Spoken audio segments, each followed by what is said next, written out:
We're live. Hello. Bonjour. Hello. We're live. Boy. Whoosh. Whoosh. Whoosh. Whoosh. Bonjour. Bonjour. Bonjour. Am I saying it wrong? Bonjour, no. Hi, welcome to my stream where I regularly just like fall in love with my people all over again. Who are we again? We're people. We're people. We Yeah. are human beings. That is I a think- true thing about I it. think let's just do a thing where we like say who we are and who we're playing. Yeah, sound good? Mm-hmm. Cool. I'm Yeah, that's Jack. simple enough. I'm Jack. I play a bowl of noodles with a blue frog on it. Called Noodle Daddy. Yeah, Yama. I'm Yama. I play Hicks, who's a poker-faced bastard.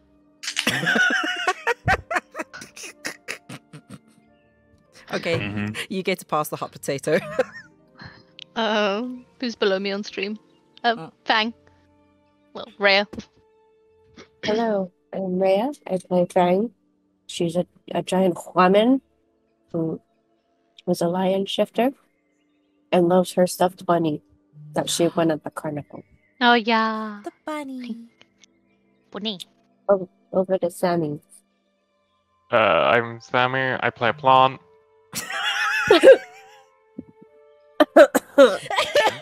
A chaotic plant.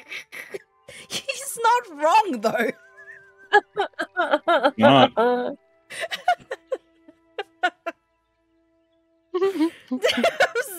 Sorry. I don't know why I find that as That was- funny as I do. I was ill prepared for such genius. Listen, it's good. It's good. It's Steve. Yeah, Steve. Go, Steve. Hi, everyone. My name is Steve. I'm also known as the Game Mommy, and I play everyone else. I mean, I don't know if there's a more accurate way to do it. I should actually bring up the stream so that if there's like chat messages and stuff, I know that they're happening. But for now, I can also.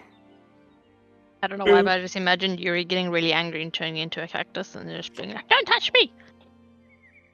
That's because of It Takes Two. Takes Two. Oh yeah. What a great video game It Takes Two. Yeah. What a good The thing award. is, we went to couples therapy already. I'm sorry. Mhm. Technically, that game is Yuri and Hicks. What Mm. is Couples therapy. what is this Takes Two thing? What is this? What is this? It's a co-op game. I need to look it up. It's That's basically couples therapy. It's yeah, basic- it's genuinely one Couples of the therapy. most excellent games Yeah, it's out. great. It's so very good. And yeah, it's a co-op game, and it's just filled with like little mini game challenges or like game concept level challenges after level challenges. It's very evolving. It's a very fun game to play. Oh, That's it a looks Jack. so... It basically every- follows. Every single Mhm. level, though, me and Jess were like, "Wow, this would make Jack really motion sick." Yeah, I think you would get really motion would sick die. because of the camera angles. Damn it! It does look so You cute would though. actually die. Yeah. I would. But it's really funny because we didn't really know anything about the game, and Sam chose the husband and I chose the wife. And it's funny because the wife is literally Hicks and the husband is literally Yuri, so we This just is did couples therapy as Hicks and hilarious. Yuri. So when it actually happens in the campaign, we're ready for it. We know exactly what we're gonna do. Yeah, well, I think it does involve karaoke. It does. Oh, hell yeah. It does. Okay, but like I don't know why I find it very And militant sweet. squirrels. I find it very sweet that you Oh. guys will play a game and still think of me and be like, "Yeah, Jack can't play this." Well, it was like a space level where I was majorly thinking it because we were like, it was like anti-gravity and changing your size and the camera angles, and even I was starting to get a little bit motion sick, and I was Oh, like, no. yeah, Jack would die. I would It's I would very expire. That doesn't mean I wouldn't want to watch you guys play though, just because the commentary while you two play that game would be amazing. We now want to play it in a different language just so we can hear the militant squirrels shout at us in German. That is correct. That is the correct That's thing to do. beautiful, and I want this. And then I think so we wanted to bad. play it in Russian for something as well. What did we want to play it in Russian for? Was it for the vacuum cleaner? I don't remember. The vacuum cleaner. Something. No, the book maybe. Oh no, the book. The book was Italian. So maybe I don't know. We'll see. Anyway, The book does read Italian. yeah. What if the vacuum cleaners sound different in Russian? I lived with Reia, Italian. He's not Italian. Reia, I actually have a favor to ask of you. What's Do you that by any about? Maybe he's chance have? Mexican. I don't know. Do you by any chance have a sketch of Fang? Not an actual. Ah, okay. Damn. Never mind. I know. I sorry. It's fine. I wasn't planning anything at all. It's I'm Hold trying on, to find the I'm right. gonna fix this as your GM right now. I'm gonna Wait. fix it right now. Fix what? Don't worry. I got it. I got it. What are you doing? What are you? It'll just be a little bit. What are you doing? Just be a little bit. I Don't worry trust about you. it. I'm I worried got about it. No. Stop Tell worrying me. about it. I don't trying to trust find you. The right person to commission Fang. Oh man, I really want to draw everyone, but I'm so stretched thin at the moment. I just literally cannot. Oh, it's totally valid. But I do want to, and these sketches are giving me so much fucking life. I know. I love the sketches. They're great. Oh, I'm just doing the doodles. I was just doing the I want to doodles. get commissioned proper commissioned art of Hicks, but I've got to do Jinro and Juhua first. Got to do that order.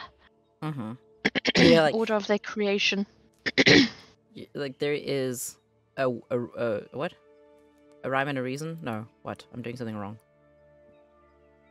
I don't know. English is hard. I know why. It's a bullshit language. Really? I love it. I love it. I majored in it. But it's a bullshit language. Facts.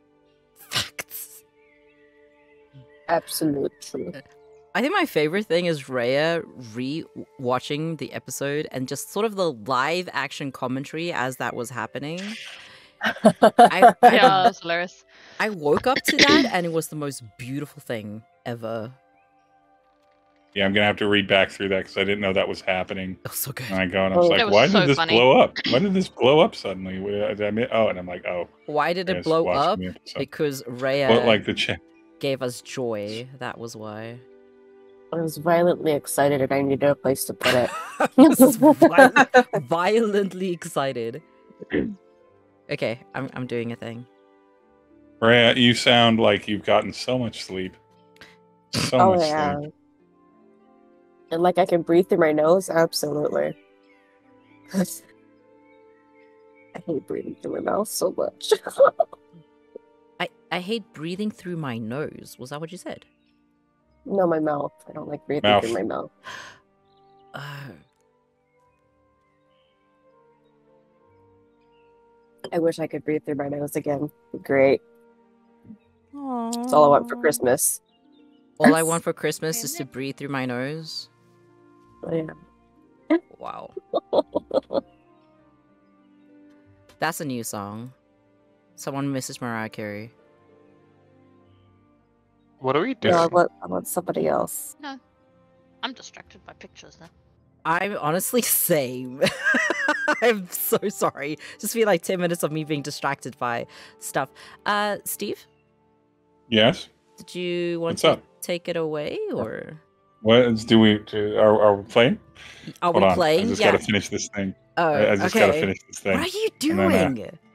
I'm fixing a problem. Making art. He's making art for Fang. Are you Ooh. making art for Oh, Fang? this is exciting. Are you Yeah, arting Fang art. Fang? I'm There you go. excited. That's It's beautiful. It's beautiful. I'm gonna. Do you want me to DM it to you? How do you want it? Or in this chat? In this chat? No, not in this chat. I'm not gonna Where lie. do you want this? I'm Yuri. heavily amused by something. Oh no.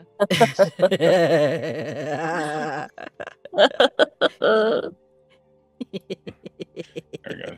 I'll just DM it to Jack. Yuri has a lot of like comicable moments. Oh that's yeah. best suited in a comic. There. If there was a comic for healing rifts, it will start off with Nhudrel running through the streets with someone in the back going, "Cabbages! My cabbages!" Absolutely. There, I DM'd it to you, Jack. What It's did you the perfect do? Fang art. Oh, what did you do? It's perfect Fang art. It's accurate. It's everything the character describes themselves as. Why am I... I see nothing. Maybe it's still loading.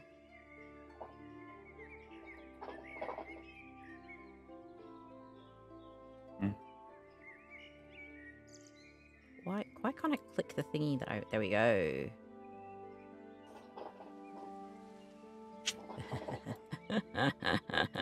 So good at art.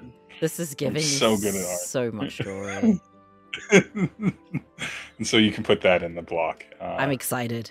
Yes, thank you. There you go. All right, while I do that, do you want to take it away? Yeah, let me take it away. Hey everyone, welcome back to Healing Rifts.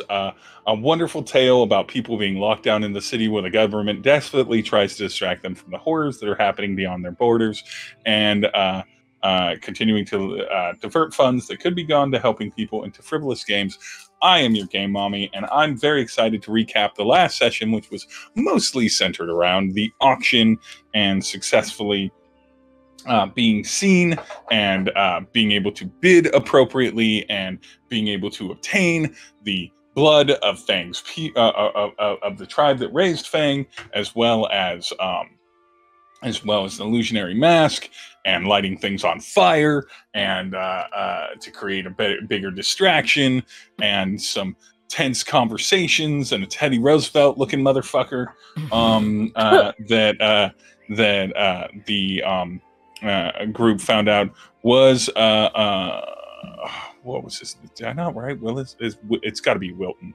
Willis Katangan. An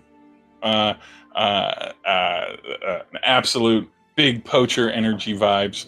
Severe looking stranger that had a stare off in a mental telepathic conversation with Hicks.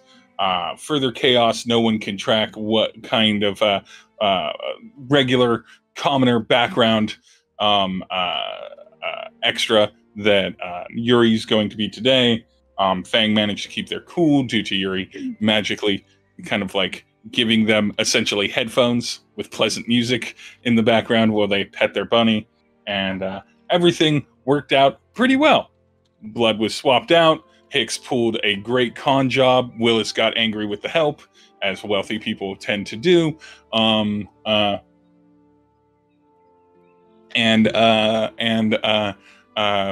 Everyone got there, and a big, thick, magical tome was also obtained. And it all seemed to kind of come to a close at going back for kind of early supper at Emmett's. Or Emmett serving up early supper, waiting for a messenger from this strange person, this a very stiff person that had been communicating from Hicks, as well as considering when you can exit the city. And so we left off at the tavern. I still think that's the Go mistress. What? The mistress. Well, who's the mistress? The strange person that's like trying to get in contact with you. No, what mistress are you referring to? Well, What? if Yuri and Hicks are a thing, then this guy is the mistress. Oh, you just think that this is the sneaky link? it's so a I'm just like, side what? piece. Is this Hicks' sneaky link? Is that what's up? This is Yes, Hicks' this is- sneaky Oh, but What isn't he link? like an old, gross man? No, man, have some No. decorum. Jesus. No. No. I just described the old man was a different character. This severe person is just a slicked hair, kind of very, very stiff, squared off and tense sort of person with very like tightly fitting clothes. There you go. There's Fang. Perfect. Boink, Perfect Fang art. You're welcome. Point like a It's amazing. toiga. 10 out of 10. Amazing. MS Paint is the greatest art software that has ever existed.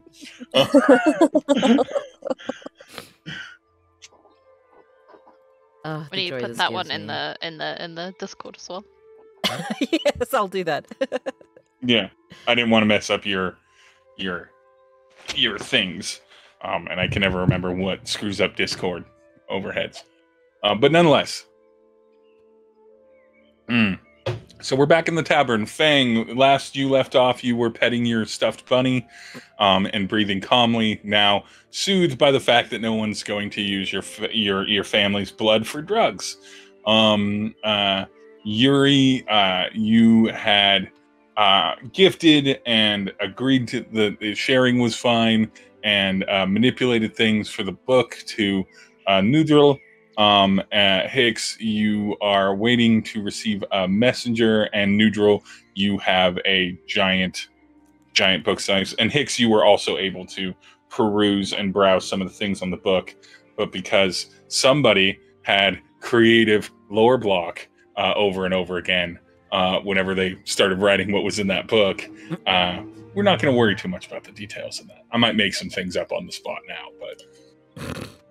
Isn't that As long If as you you ask me any DM them all particular to me at the end, it's fine. Yeah. Just so I don't forget them. Yeah, I've got my personal GM notes up so that if I start making shit up, I remember what lore I put into the world. No. Love that. That's just GMing, right? That's I operate like a television writer. You don't know that the things that you laid tracks for in season 1 actually pay off in season 3 till you're in season 3 and thinking about what you said in season 1. Nonetheless, yeah, you're all at Emmett's. It's like, I'm gonna say like 4 p.m., 4:30 p.m. in the afternoon, kind of early evening. Emmett's put dishes of food in front of all of you and 4 different dishes in front of Hicks, still trying to narrow in on what Hicks's preferred food vibe is. I believe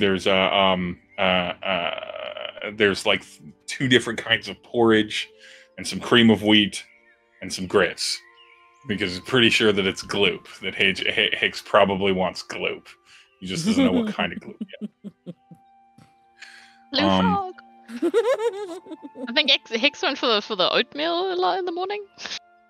Oh, no smiley faces. Yeah, in you the went. oatmeal. Yeah, no. The gloop. Emmett quickly picked up. Fang's food is always shaped into like faces and basically emotes. Yes. And that seems to do that. And would Yuri still be in the tree outside of the tavern? That's always visible through the window, so that you can still interact but not break character. I don't know if he's always visible, but it's kind of he'll come and go. Or like he'll you're pop his always head in able when to he's see, not bored. kind of interact and see with the party, and when you want to make yourself seen, you can do that without having to physically go inside. He would just like swing back and forth on the tree and like tap on the window, and then it'd disappear. Is he Spider-Manning again? Mm-hmm. Always. Gotta do it. But yeah, warm food. The Emmett's is actually pretty empty by comparison of what it would be, because most people are kind of out and about still with the festival. It's still daytime, so like the children are still like playing, keeping their parents occupied, and people watching them occupied, and everything like that. So there's a smattering of people in here, but there's not like it's not like a busy, popping, crowded place right now, and everything, and so it's a much more relaxed vibe than it would normally be around this time, when people are getting off of their labor and their work for the day and tend to immediately file in and start aggressively drinking to cope with whatever's happened for that day. But yeah, you're all waiting in the chat. I have beats, I have things that I like levers to pull, but is there anything you all want to do or function with before I pull like plot levers? Fang is happily eating her food. Noodles is reading the book. He has that. Yeah, Hicks would probably just be like drinking tea in the corner, and I don't know. Nhudrel absolutely has his nose buried in that book. Like, good luck trying to get his attention. So Yuri, that's a challenge. No. No, I think Yuri's just kind of waiting around on the tree for them to leave and do something. He's probably just getting a bit bored, sat around doing nothing.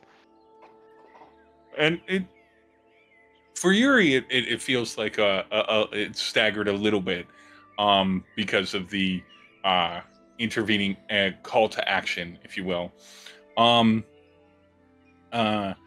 It starts as it seems like someone might have lit up a pipe or a cigar somewhere in Emmett's.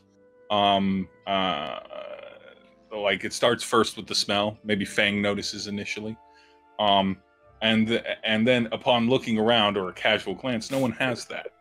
And then suddenly you hear or you sort of see sort of a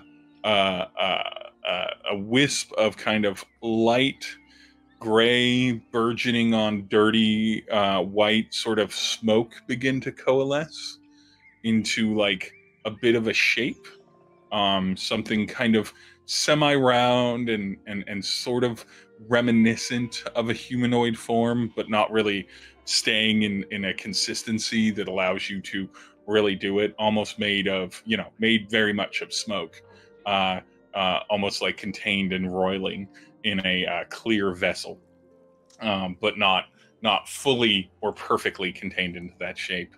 Appears and kind of moves in the direction of Hicks in the corner. This has been after about a half hour, roughly about 45 minutes to an hour of just being able to relax here.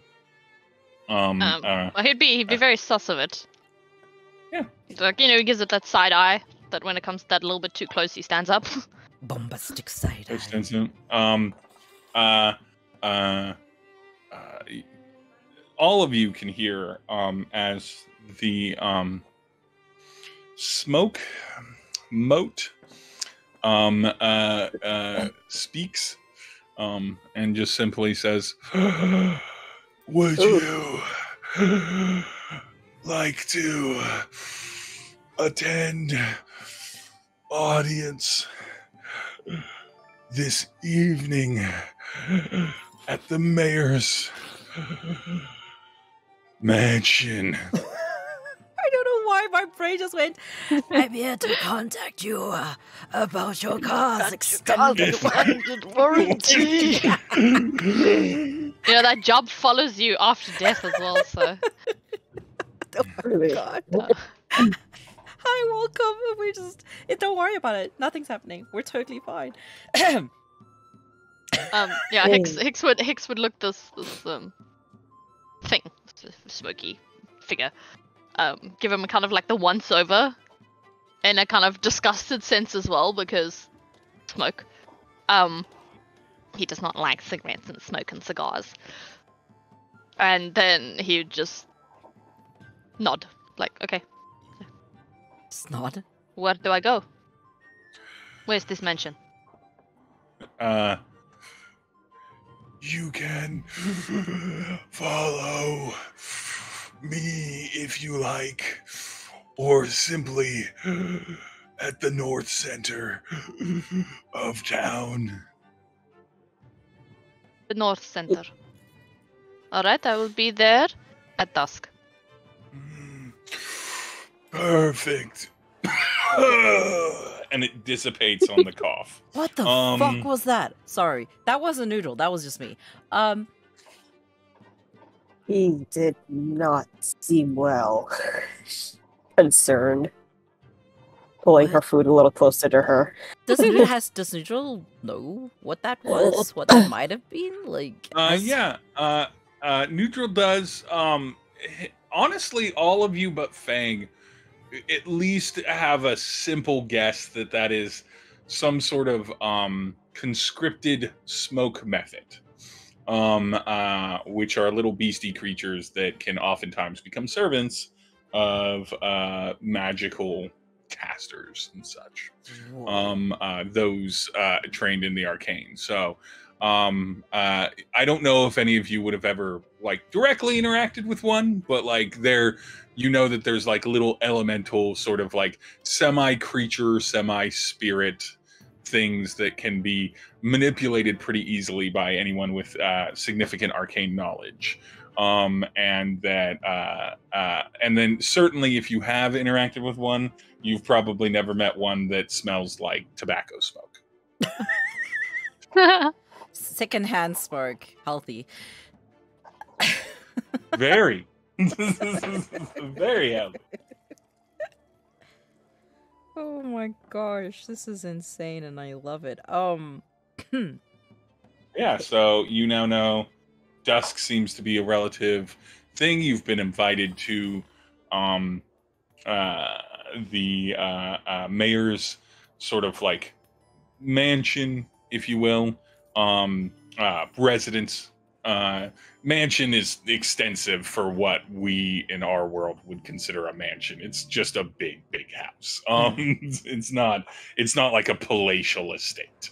Here in Southgate, it's just probably the largest residence. Mhm. I guess Hicks would inform like the others about this, like in case. I think he did tell them though. No, did he? I don't know. Did he tell them about the dude speaking telepathically to him? Oh yeah, you did. I mean, you Like, can say Did that he? if he didn't, you certainly have had the time to do so.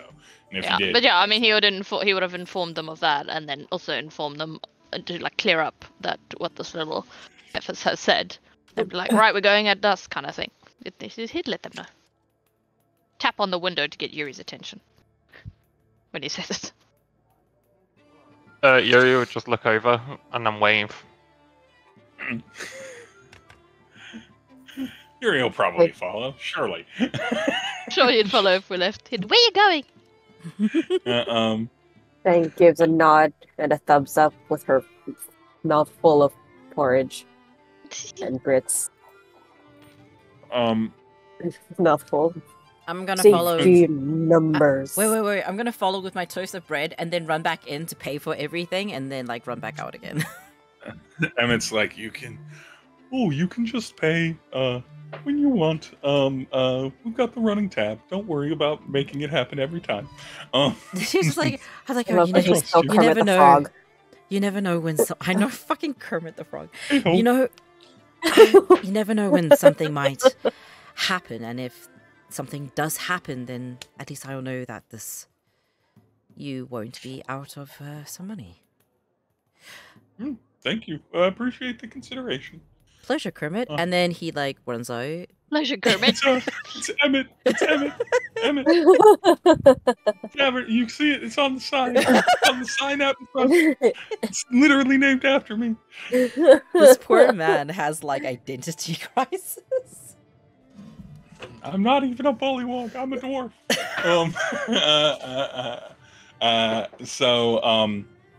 Yeah, if you all begin heading toward this direction, you make your way through the town. It being dusk now, there's a lot more like food kiosks and things like that people are doing. There are some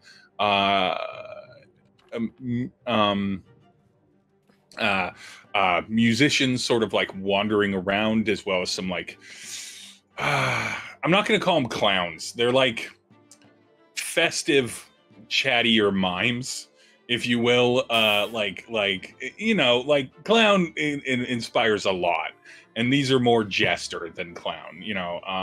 Elocution and everything. Can I get a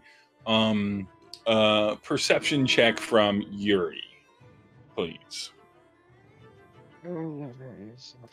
What do you see with your plant-like Nothing, eyes? I got a 10. With your plant eyes. With your special eyes. Yeah, nothing. Yeah, I got a 10. Oh, Oh, yeah, let me bring up the log, the game log. The 9 in or a 10 in perception. Sorry, a 10 in perception. Nothing impressive. Nothing catches your interest. For a brief moment, you're like, "Oh, song, dance, art, maybe." And then, like everything so far, it's a dull whisper of an impersonation.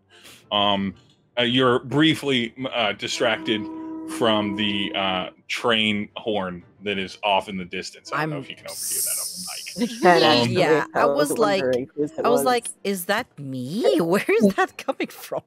It's me.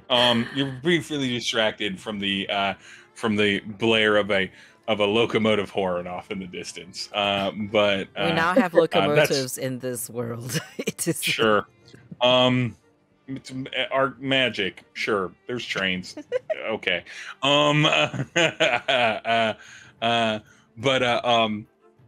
You also see. But yeah, it's all sort of continues to sort of reaffirm that this is not a place comparative to most of your lifespan.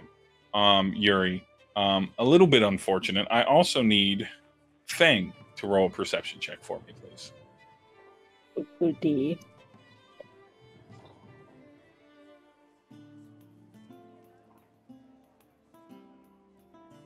Mm-hmm. Oh, yeah, nothing.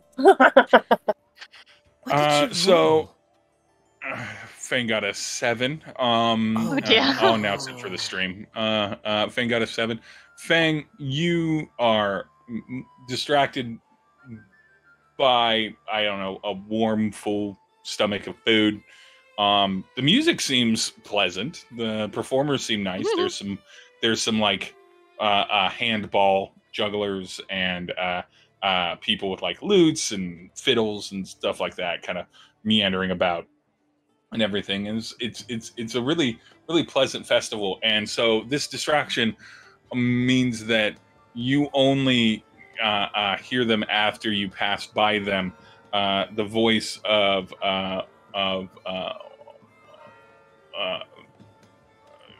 Willis Katangan sort of holding court, kind of standing outside of some kind of slapdash, almost outdoor, barbecue or like tiki bar kind of situation that someone had put together, sitting and talking drinks, or talking previous hunts and everything of the dangers, and how he was absolutely going to be discussing with the mayor shortly on the offense of the mishandling of his family's property for the auction. How's Fang doing emotionally with the fact that there's just a guy in town that Fang knows has drawn blood from Fang's tribe? Not good. She's probably stops dead in her tracks and is finding it hard to. It's kind of that moment where everything goes silent and there's that high pitched ringing, and she's starting to like get really mad again. Starting to bust. Breathing heavy. Not happy about him existing. Do you think Fang would approach him? Do you think Fang would? No, she probably wouldn't. Considering all the trouble that everybody else had gone through to do what they did. So she's in a constant battle with herself to not lose her absolute mind. Give me a wisdom saving throw for Fang.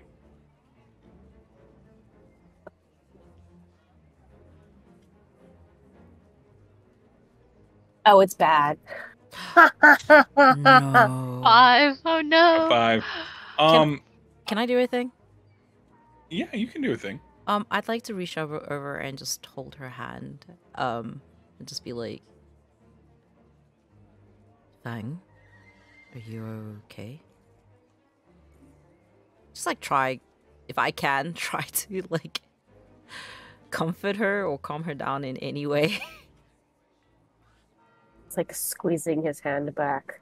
Oh, baby. And she's like staring at like a very specific, well, not specific, but like staring at the ground. And she's like holding, in her other hand, she's holding the bunny like pressed up against her. Give me a second wisdom saving throw. We'll say that gave you advantage on this. How do I advantage that? Oh, there. There's that.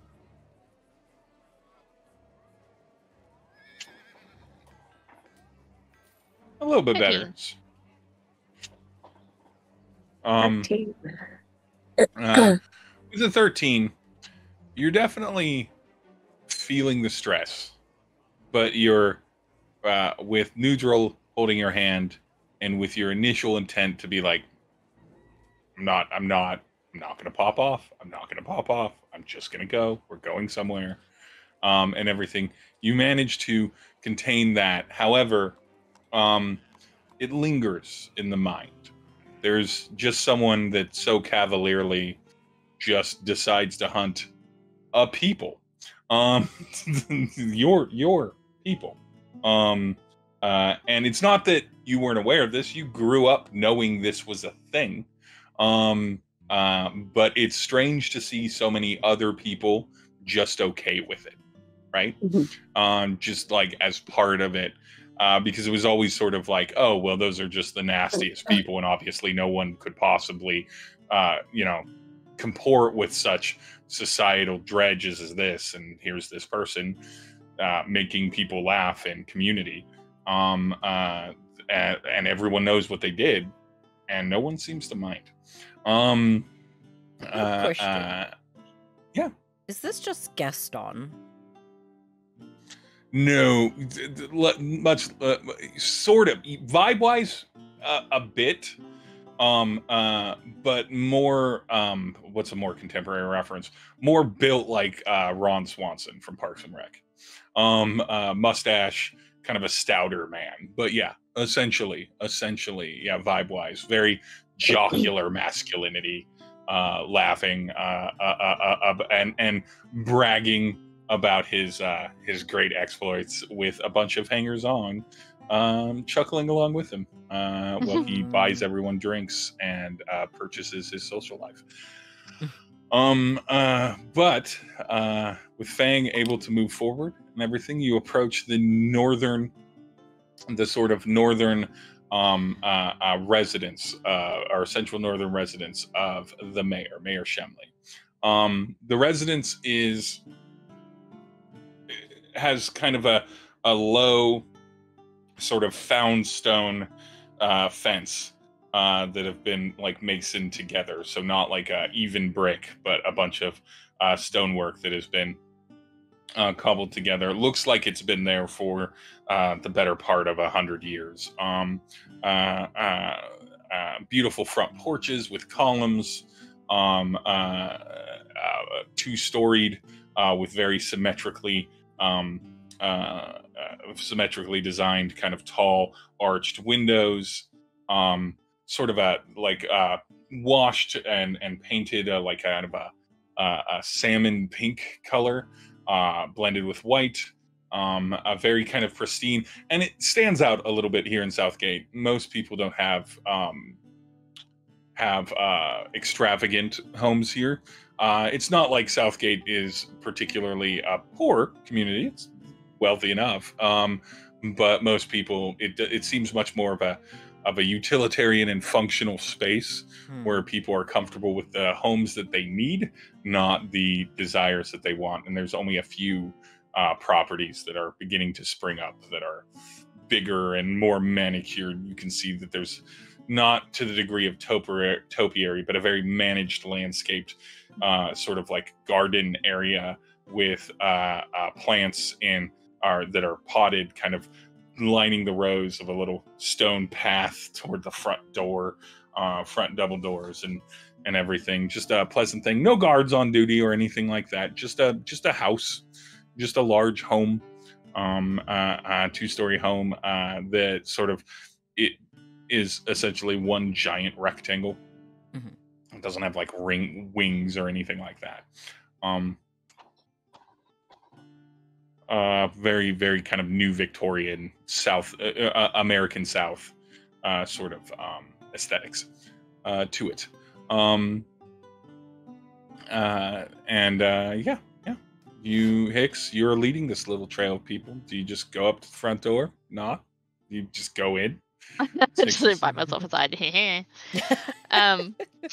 Just casually And casually he'd probably have trespassing. like a little look around first, just to, I don't know. Just To take in assess the where- building. Yeah, kind of thing. Yuri's gonna give go me- up to a window and just look in a window. Wow. I will describe both of those things. First floor or second floor window for Yuri? Go second. Yeah, I feel God, he's like climbing that's up it. another fucking tree. Tree, the wall. I'm not gonna make Yuri roll for being like a little scramble guy.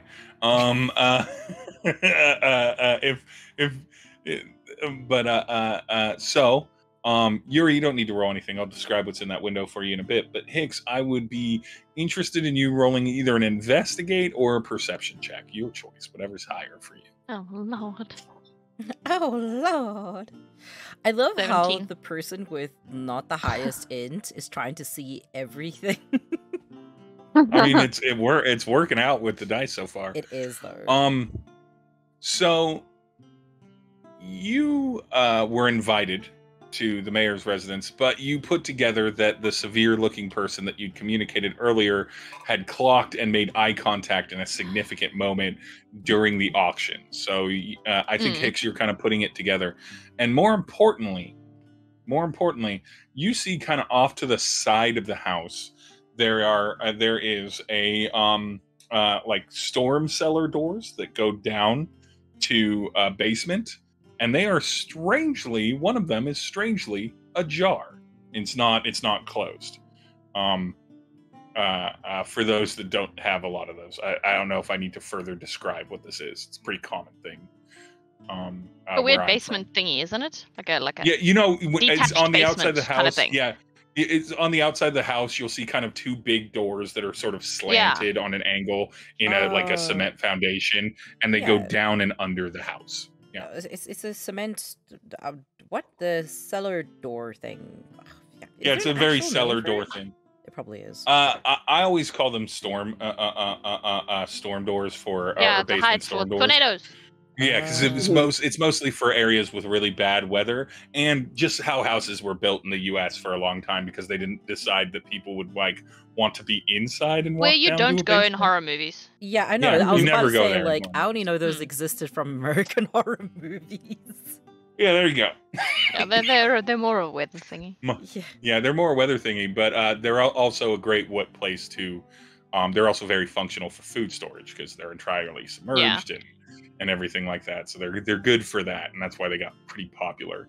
But nonetheless, so you notice that that's ajar. It's just open, and everything. That's what you get with a 17. There's just a single door that's kind of open, and there's steps down. Otherwise, you're noticing sort of the trappings of what would be considered in a modern day sort of like a merchant class, kind of upper middle class, not like hyper wealthy, but like the sort of things where it's like obviously someone is paid to manage the lawn, if you will, and make sure all the trees are appropriately trimmed and make sure the flowers are watered. Everything is in beds too. Nothing's like, none of this is natural. And in fact, none of this is natural. This man likes very his bushes manicured. properly groomed. Yep. Yuri, you would know that a lot of these plants, without rolling anything for it, this is not like this is what wants to grow here. This is what someone has decided to put here. From a nature perspective, these are non-local flora that are just aesthetically pleasing, but not necessarily meant to thrive in this. It's not so much something that Yuri, maybe even consciously, is aware that you can kind of pick up, but your sort of just general connection with things is like, those plants are wrong for this region. Nothing villainous, just like very unnecessary on a material plane. Whether Yuri sees that as just a magical affectation or a weird or strange choice, it's up to you. But okay, so that's what Hicks sees. Yuri, through the window, what you see is this kind of powder blue and taupe fucking absolute mess of like wallpaper and like overly like you're used to decadence. You're familiar with decadence as like a concept in like just like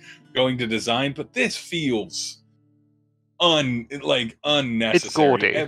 It's so gaudy. It's so and I think Yuri, you're used to decadence in the way it's like, oh, someone made like a crystalline table, right? Like they just crafted magically and smoothed and very deliberately made this beautiful thing. This feels, weirdly enough, not that you know what money is, but to describe it for you as a player, it's simultaneously overly costly and incredibly cheap. So it's nouveau at the same time. Tasteless. Yeah, it's super tasteless. It's exhausting just looking in this window. The chairs, they match. They obviously were hand designed, and they're like painted, ignoring like any of the grain of the wood. Every cushion is over upholstered. Nothing looks comfortable. Yeah, that. Nothing looks comfortable.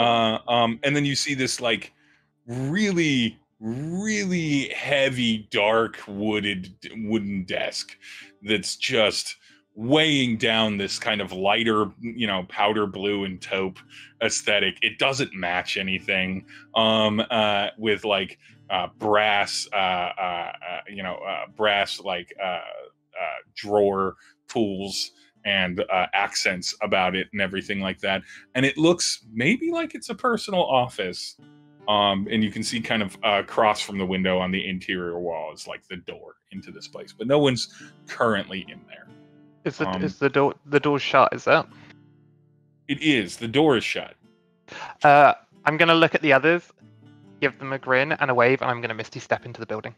Oh, I love that. There's a reason you put a private office in front of your Fae players, is because you know that they're just going to go in and mess with it. And that's what I wanted you to do, and I'm glad that you've done it. Thank you so much. I'm going to disguise as a really over-the-top maid.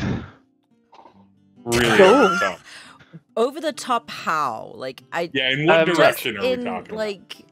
Well, this is like I'm working at a maid cafe kind of thing. That maid kind cafe of... maid. Cat ears? Beautiful, yeah, gorgeous.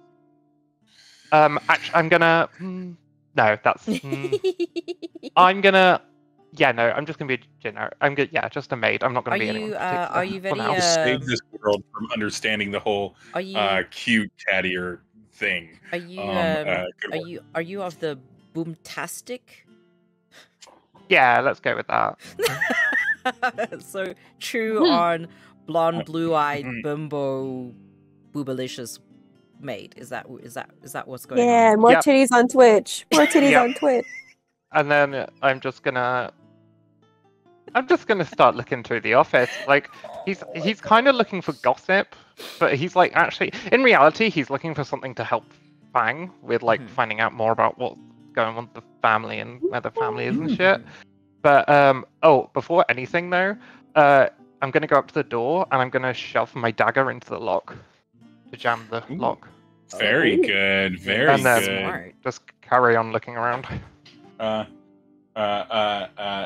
going to. We're not going to resolve it, but I'm going to have you roll a skill that you think Yuri would do well trying to accomplish this.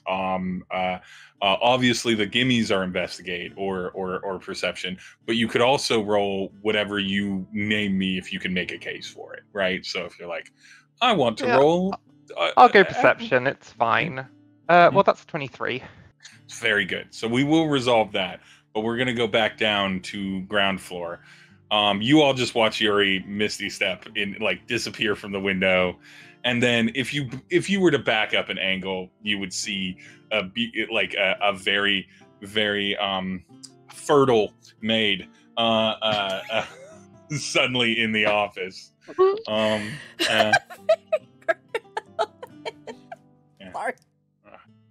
I've never been called fertile in my life.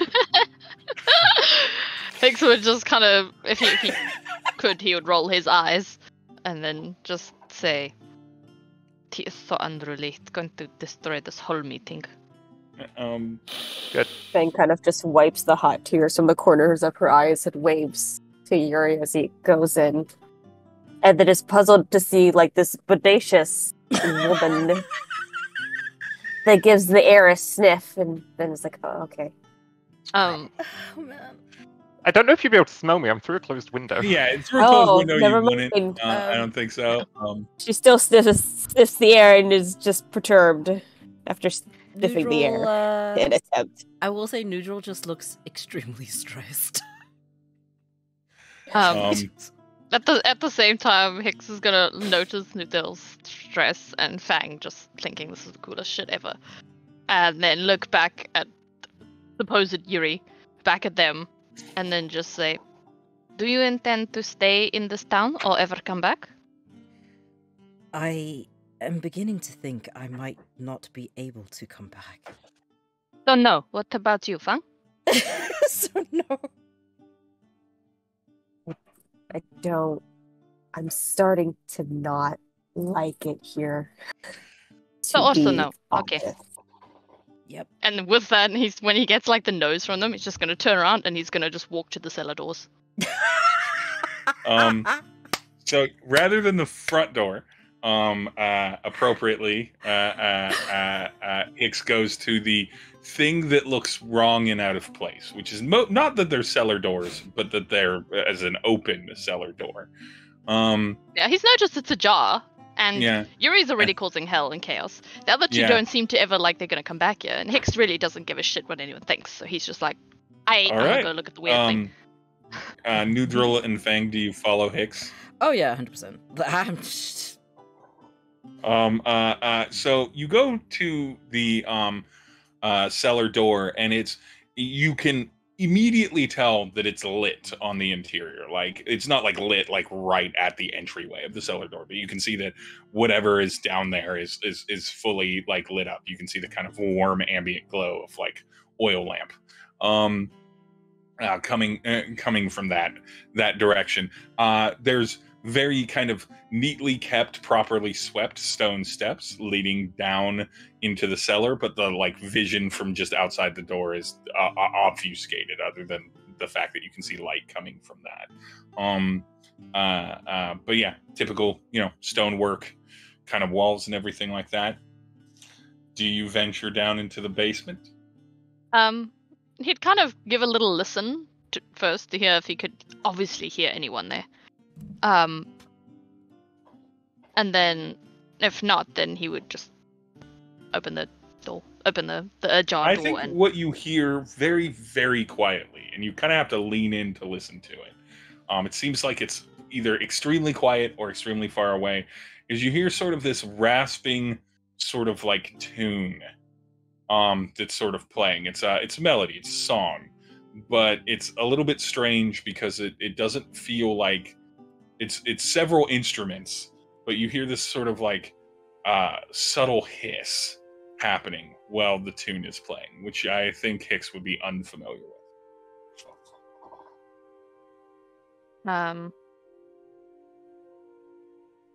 Okay, yeah, I mean, he'd do it a bit more cautiously, I guess, then.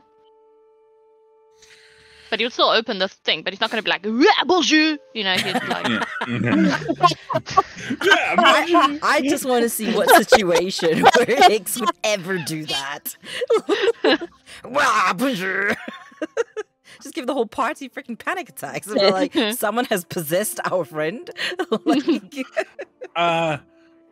Not because there's a trap, because there's simply not, at least early on here.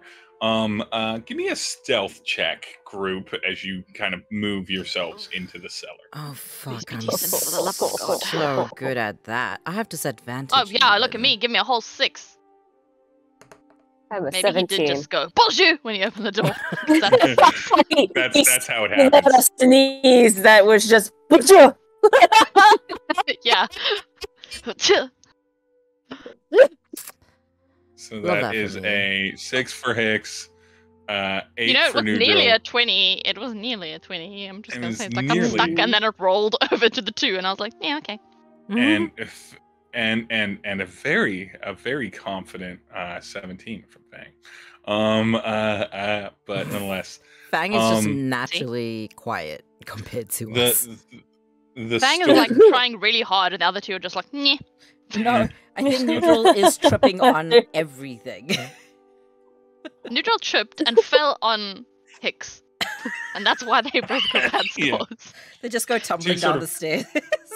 Stumble step down this roughly about a long but like single flight of stairs. As you get down here, you realize that there's about 12 feet from the floor of the cellar to the ceiling. But what would normally be like a root cellar or something like that, where you'd normally see like kind of dusty walls and maybe some like barrels and sealed mason jars and things like that, you instead walk down and see like a really well cared for, with little oil lanterns kind of lining the walls, hallway with doors on either side of the hallway. The hallway goes for about 60, 70 feet back, and then ends at a wall with some sort of portrait that you can barely see at it. And there's 2 doors on either side of the hallway. So there's 2 doors on the right side of the hallway and 2 doors on the left side of the hallway, sort of evenly spaced. And then like little oil lanterns kind of ensconced onto the walls. And the music becomes a little bit clearer, some stringed instruments joined with some wind instruments in this sort of like relaxed, almost like lackadaisical waltz that you're listening to, still with that like gentle hiss tone, and that seems to be coming from toward the back. You're not sure if it's the left door or the right door, but like farther down the hall rather than the 2 closer doors. Yuri, we need you downstairs. Well, I'm having a nice time. So Well, you know what? Since you brought it up, Yuri, you're up in the Yeah. office. You rolled a 23 on perception. How much, not necessarily expertise, but how much awareness does Yuri have of like statecraft and governance? 'Cause your background To be would fair, likely lead to some of it. quite a I lot. think. Yeah, I think so. I mean, especially even as Faye, like a high knowledge of contracts, and given Exactly. his backstory, there's literal governing and stuff that he knows about. So quite actually a lot. There are several eyesore tchotchkes and other little like figurines and stuff like smattered about. It looks like there's a series of figurines where it's these 2 just unsettling to look at children in precocious situations made out of porcelain that are there seems to be an important collection of those behind like a glass display case with several shelves and stuff like that. Some unsettling dolls, because of course, and everything. Kind of a lounging sort of armoire of a chair, couch kind of thing. But more importantly, after looking around and sussing it out, you kind of quickly go and look about the desk, and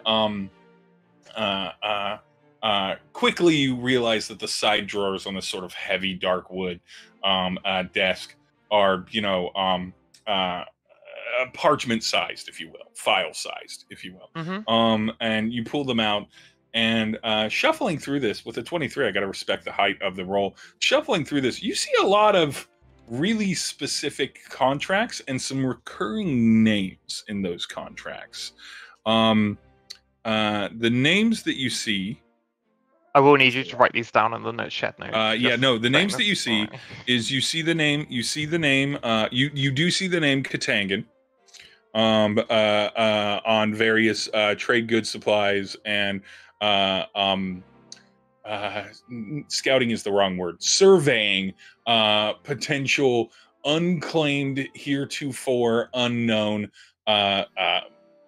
assets, basically land grabs, if you will, land surveys and things like that, some communications about the population that lived there and if they understand, kind of modern contract law, and some like kind of hastily jotted notes kind of attached to those on potential themes. You also see some things to do with something that you're not as familiar with, but you're not as familiar with, but things to do with like the treasury and growth, and even not being familiar with like money, you are familiar with wealth, and you can see that the trend is increasing. The difference here, though, is that you see a number of contracts that talk about Mayor Shemley in representation or in authorship for Southgate, and you see contracts that are like that, and those all seem to be like about Southgate, right? Buying grain from different farmers, stuff like that. Agreements of trades of services. But you're seeing a surprising amount of contracts that just have Shemley's name that don't have that. And I think with the 23, you kind of quickly catch that there is a trend here where it seems that when Shemley makes a contract to exchange gold or silver or precious gems or any materials and does it on behalf of Southgate, it seems to come out of the same treasury count and wealth count that he does when it's just him. So he's embezzling, basically. Yeah. For us, he's using the city coffers as his own bank. For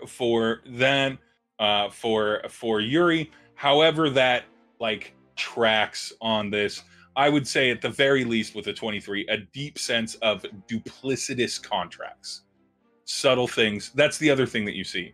There is some contradictory, and then as you read it a little bit more, very particular and exacting wording that allows for interpretations on the contract, which I think that would be your bread and butter. You're familiar with how to state a thing and have it mean something very specifically, even if on the surface that's not exactly what it means, or that's not exactly what it seems.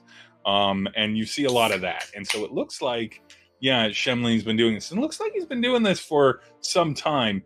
Not so much that you understand the full calendar here, but you definitely understand the aging of ink and aging of papers. And there's some things here that are pretty aged. For your purposes, Shemley's been the mayor of Southgate for 15, 18 years. And before that, he was actually the city treasurer.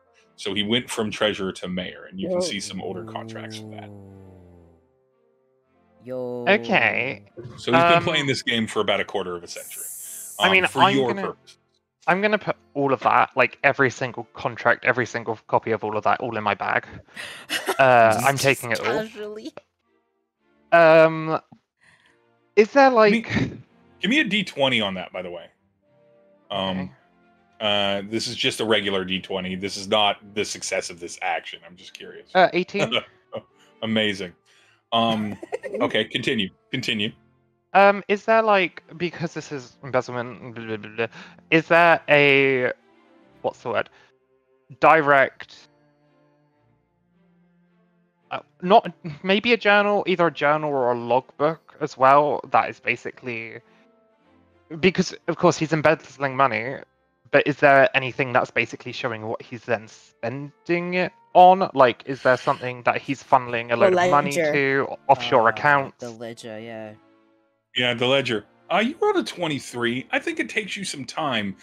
You even pause for a moment because you hear somebody trying to jiggle the handle of the office door.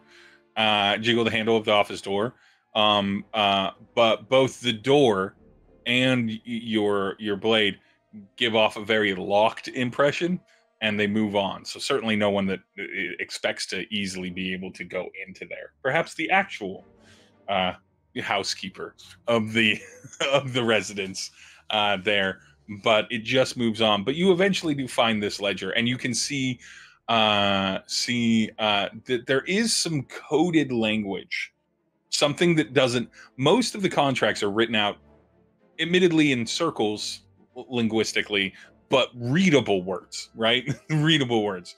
There is a small like pocket book that has coded language, and I'm going to say that this takes Yuri a fair amount of time to to catch, and went by a fair amount of time. I mean, like 5-10 minutes of like really looking at this to really go, oh, okay, I see matching things. I see matching what must be dates, and I see matching like values, matching numbers. But you're only seeing initials, like letter sequences. You're not seeing things that are particularly indicative of it. But you're pretty confident what you have in the pocketbook form is like a true ledger. It's all written in hand. It's all one person's handwriting, and it seems to go back for quite some time. And everything, different inks have been used in it over time. So yeah, that would be, you've got the ledger. But yeah, and so you found a ledger that sort of implies that it seems like a lot of things are funneling between 3 initial things. And I'm going to type this down, and then I'm going to share it. But I'm going to type it in my notes first. 3 initial things. There is something called MCC. There is something called SNA. And then there's something called that's just called Pope. And Pope? MCC and SNA are like S ampersand A are like, those are initials, obviously. Pope has a capital P and a lowercase O P E. It looks more like a proper noun or a name of something, but you don't see that name appear anywhere else other than in this ledger. Like the actual Pope. We have popes. Granville. So let me put that in the chat. Wow, I didn't know Granville was a fucking land grab person, but anyway. You never know. You never know. Is that why he died? Yep, that's actually the real reason he died. He was found to be corrupt and we killed him. Yeah. Yeah. Love it. Yeah. Oh, banter. Putting this in the campaign general chat. Notes from ledger. The Pope Yuri. is corrupt. 3 funnel. Good to know. Sources. Boop. There we go. Oh, and also names. We have a pope. Apparently. Good to know. Is it? Is it good to know? Oh, Always. It's me. he doesn't know what a pope is. I mean, The pope. Nhudrel isn't particularly religious either, so he doesn't really care them, except for the fact that they have power. That's about it. Those are the. I also put in the general chat the kind of 4 names that Yuri sees with a lot of the city contracts and personal contracts. Penry, Katangan, Markrid, and Dane Brelda. But yeah, so those are written down. You can store them away in your sort of like character notes and stuff like that. And I just kind of dropped them in general chat because it was easy for me to get to. But yeah, so that is certainly what Yuri's like doing, and you're doing a fucking bang up job of investigating this. Mostly because you made it so that no one could possibly easily enter the room, and there was no break-in sound. And why would anyone be up there? It's dinner time. It's dinner time. So you're comfortably sort of left to your own devices. You're more than welcome to smash anything you want. Go on.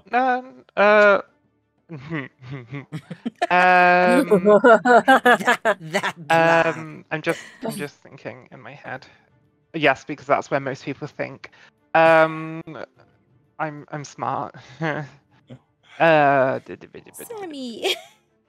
Brain. I had words that I was going to use. Okay, yeah. Once I've got everything, he's going to take just some blank paper. Mm-hmm. And do they have like any like tack, like what you pin up things with? I'm assuming. Oh yeah. This. Yeah. Yeah, I'm going to take some of those as well. And then I'm just going to Misty Step out again with everything in my bag. And then I'll change disguise as I land on the ground. Your people have disappeared, by the way. That's fine. Yuri has plans. Oh no. I'm scared. So Yuri, yeah, you fully successfully doing it. You're using things that no one would catch you using. You're being very surreptitious and quiet. I assume you recover your dagger that you used to block the door, or do you leave it in there? Yeah, he will. I tell you what, he will. And with Druidcraft, he's going to grow and then leave a single black funeral rose at the door. Well, Ooh. Give me that's so just cool.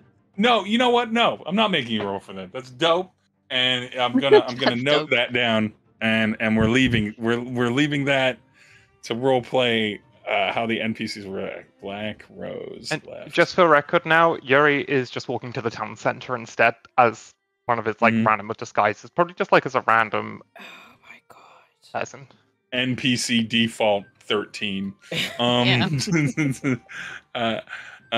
right. So Yuri's doing that. Back down into the cellar. Hicks, since you're the leader of the little troop down here, you got 4 doors, 2 on the left and 2 on the right, down this long hallway. There's nothing else. There's not like a foyer or anything. These stairs lead directly into like a, like a say 6-7 foot wide hallway, and everything. And again, it's very neatly, it's very tidied. And there's nothing like on the floors, on the walls, or anything like that. Like a picture There or is some crap. at the very far end of the hallway, kind of facing you, is a large portrait that you can kind of see, but at 70 feet away, and sort of the dim oil lamp is a little bit shadow. But it's like a portrait of somebody, an oil painting of some kind. And then on the walls, other than the oil lamp sconces, no, there's no like decorations. And the doors, they're not plain in the fashion of like low quality. They're just normal doors, interior doors.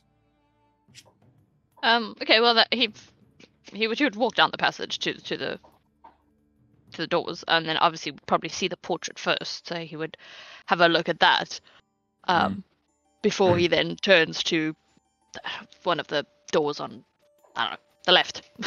Left. All right. Try the door handle. Do you knock or do you just open it? Because you can hear the music's pretty.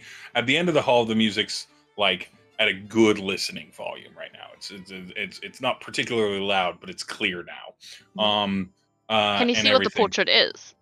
The portrait is of just a person that there's no way Hicks would know. It's not of anyone. It's not of Shemley or anyone that Hicks has seen in town. And it's not of any of the Adrain family or anyone Hicks recognizes from like the more like local region of the Kingdom of Adrain. It is of a severe looking older woman that might be like 173 in human years, like just the most ancient, disapproving, like the flesh is trying desperately to escape the skeleton. It's tired. It's all tangible, guys. Yeah, it's just a disapproving walking mummified matron in very frumpy and dated clothing. When you look at it, it feels like it's something from like a couple generations ago as far as fashion goes. Too many ruffles, real high neck, real busy wait, around you said the my collar. name what? Sorry, Nhudrel. Oh.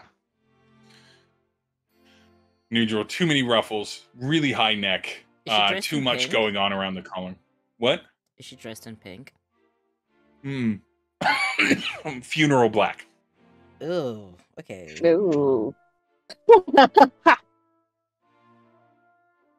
Okay. Yeah, that's what the portrait is. There's no like name or title of the portrait. It's just a portrait there. Gotcha. Yeah, then he'd go to, I guess, like the first door on the left, and have just like a listen to see if you can figure out more directly which door the sound. We'd probably go to all the doors and just have a listen on them to You figure identify that the back door on the left, the door closest to the portrait Okay. on the left-hand side, is the one where the music's coming out of. You can tell that the door on the left, next to it, that's the adjacent room. It's a little quieter. And then the 2 doors on the right. You're not hearing anything other than this sound, but you know that this sound is loud enough that at the very least in the room it's in, it could be covering up like the noise of someone breathing or quietly reading a book or something like that. Obviously, no one's having a conversation. DM, do you mind if I... Sorry, just really quickly, do you mind if I message you what Yuri's doing so I can be a bit secretive about it? Yes, I love that. Ooh, I love that for okay. you, and I love that for me, and I love that for the group. Please do. And I have my Discord up Yeah, and that's available fine. so that it's easy for me to see. Um, Thank well, you I for think messaging or mentioning it. Hicks would probably just. He's not going to go through all the doors because man can't really be asked. Let's be real. He's not that patient a man. But he would open the non-music door, I guess, on the left, just to See what's there. have a look, see what's in the rooms. Yeah. I mean, it makes sense. So, door on the left, front left. What you see in there is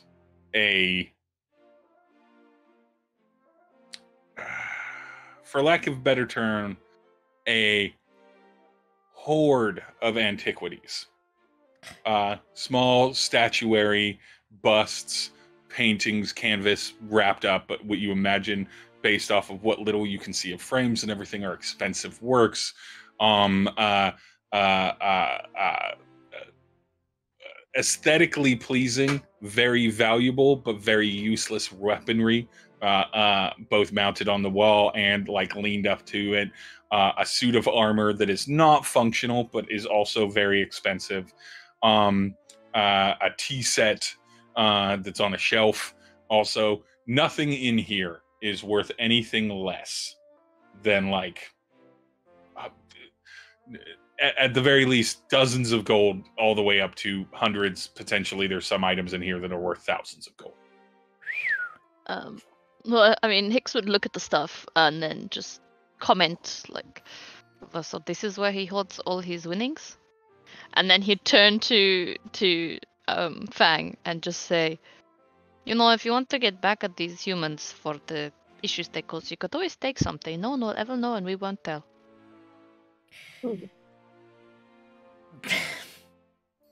Go look around the room. And then look at our bunny. And then look back around the room. No. Like, what would match bunny? Nhudrel is pretending very hard that he's not in this room right now. He does not hear this conversation. Is there like a little like necklace or something like that? And then Oh Hicks yeah, will there's just pick it definitely up. jewelry. There's jewelry boxes and jewelry displays of necklaces and rings and earrings and all manner of stuff in that nature. Oh, I'm assuming there's like clip-on earrings. Hicks will go find like, I don't know. He can't fucking see all the colors of the rainbow, so he's just gonna pick like whatever one kind of looks like a nice design. Pick up like 2 clip-on earrings and then maybe see if he can find like a similar matching necklace, and then he'd pick those up and he'd They're just give them to bow. Fang. Oh, why is this so They're cute? A bow. The boat. And I get to say one of my favorite Oh. things to say as a GM. So you picked up the earrings and necklace, you put your hands on it and lifted it from its face. And what lifted it to his face? Mm-hmm. No, he didn't. Why would he put it to his face? No, lifted it from its place. Oh, I thought you said lifted it to his face, and I was like, no. No. Well, we're gonna No. wear it. Yeah. If that's indeed what you did, please, can I have you all that are in this cellar roll me let's start with an Arcana check. Oh, I've got a -1. Nhudrel, this is all on you, hey? Why is this on me? Oh, I got great, a whole thank 0. you. Wow, I am so good at having a 4 today. I got a 0. Beat that. Oh, amazing. How Thanks. did you guys roll lower than me? I DM'd you, DM. I have a I see. -1. That's fair. That's fair. I have a I've got nothing in Arcana. I have a I'll plus read that 6, before and I continue still with only your got some 10. work. Oof. Yeah. Yeah. So none They're of just you pretty noticed this. jewelry. Mm-hmm. Pretty jewelry. I know No one- Fang. I know Fang is definitely in the room, and I know Hicks is definitely in the room. Is Nhudrel definitely in the room, He would. or is Nhudrel in the hallway, in the doorway, kind of thing? Is he I trying to think pretend that he he's- didn't hear yeah, Hicks say he steal stuff? would definitely be in the doorway. I think would be. He wouldn't be in the room proper because he's like, I want plausibility. I don't. So yeah, he would actually be the doorway, but he wouldn't be any further than that. I'm sorry. The GIF. The GIF. Where? Where So is this perfect. now? It's nothing. It's fine. So, I need Nhudrel then, and just Nhudrel. Give me a dexterity saving throw. Oh Jesus! Maybe he should have been inside the room. Since you're at the doorway. What saving throw? Dex. A dex saving throw. Does it really? Or does it have to be a dex saving throw? Yes, it does. Indeed, it does. This is about the speed of physical reaction.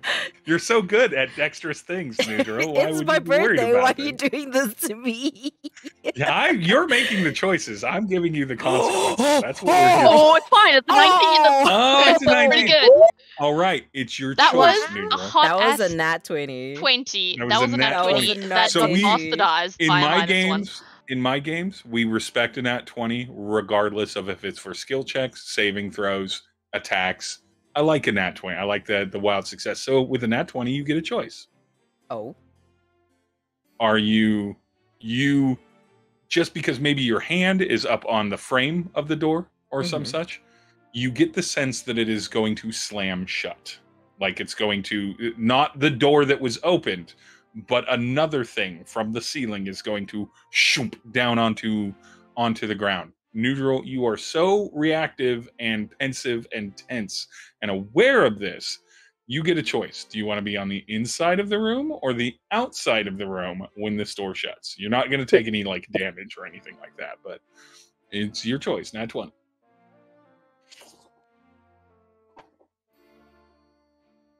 Because you know, in this exact moment, Something Hicks and is... Fang are definitely going to be in this on the inside of the room.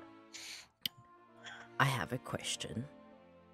And you're Yeah. welcome to say no. Just wondering if this is an option. Hmm? Can I use my shield to jam the thing from closing? You know what? With a nat 20, that's exactly when you ask questions like that. And it's a reaction spell at that matter. You're really meeting me midway on this one. Yes, you can use your shield reaction and burn that spell to jam the door. So while Fang and Hicks are having this adorable jewelry moment between the two of them. Nhudrel's playing dad and saving the day. Nhudrel, It's like, usually, if it's me, I'm going to trip and fall on my face. It's fine. If it's with my kids, no. I'm suddenly super dad. Nhudrel, you react and shield the door, the So trap portion. I of the door. don't have the spell shield. I'm using my actual physical shield. Oh, your physical shield. That's Yeah. also fine. Okay. I'm so used to casters just shield. I would but be you're a fighter. caster if You're we an Eldritch leveled Knight. up. You're not. Well, maybe you will after this session.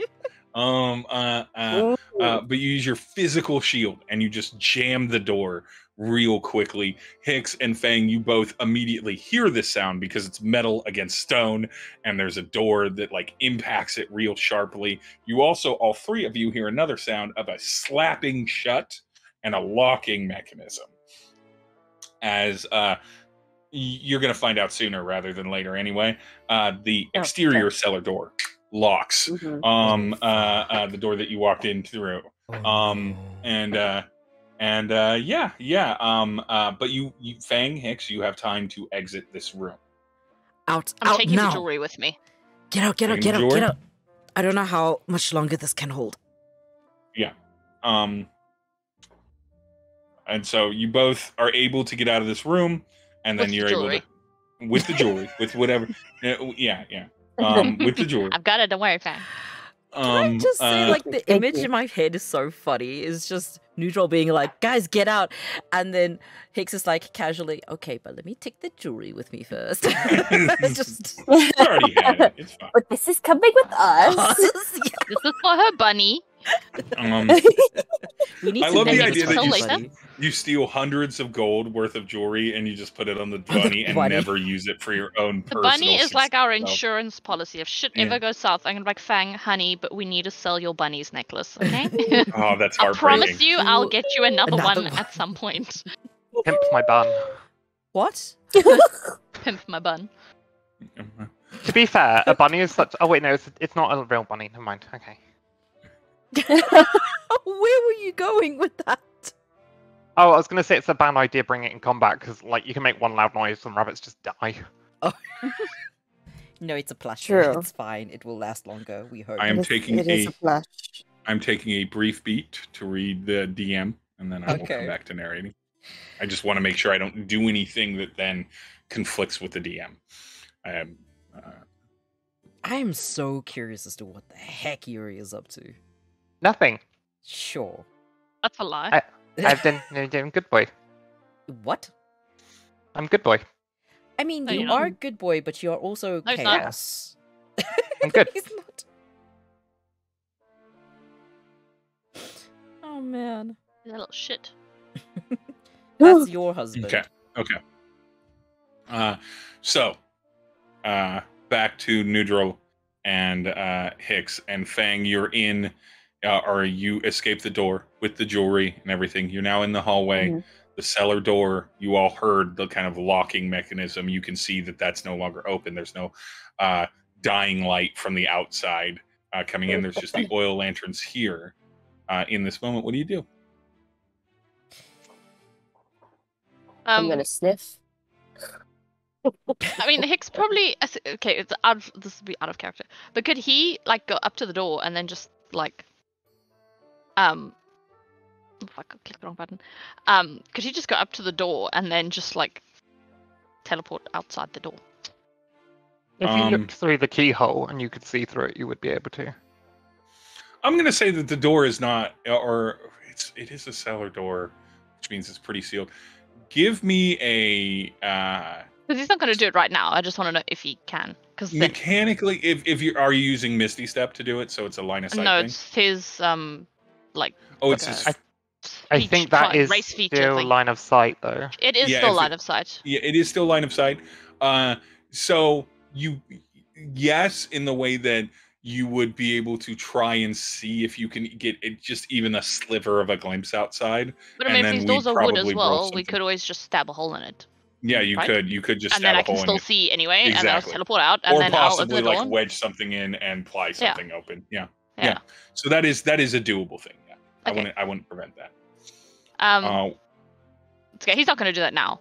I just wanted to know if he could do it.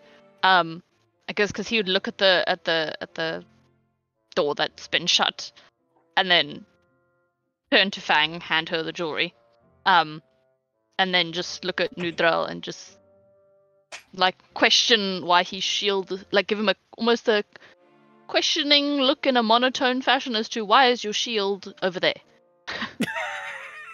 What? What do you mean? Like he's curious why is Nhudrel's shield in like blocking? Is it still blocking the thing? I don't know. I haven't Um, tried to pull it out yet. I was just making sure you guys weren't. Okay. Well then, yeah. So he'd give the jewelry to Fang.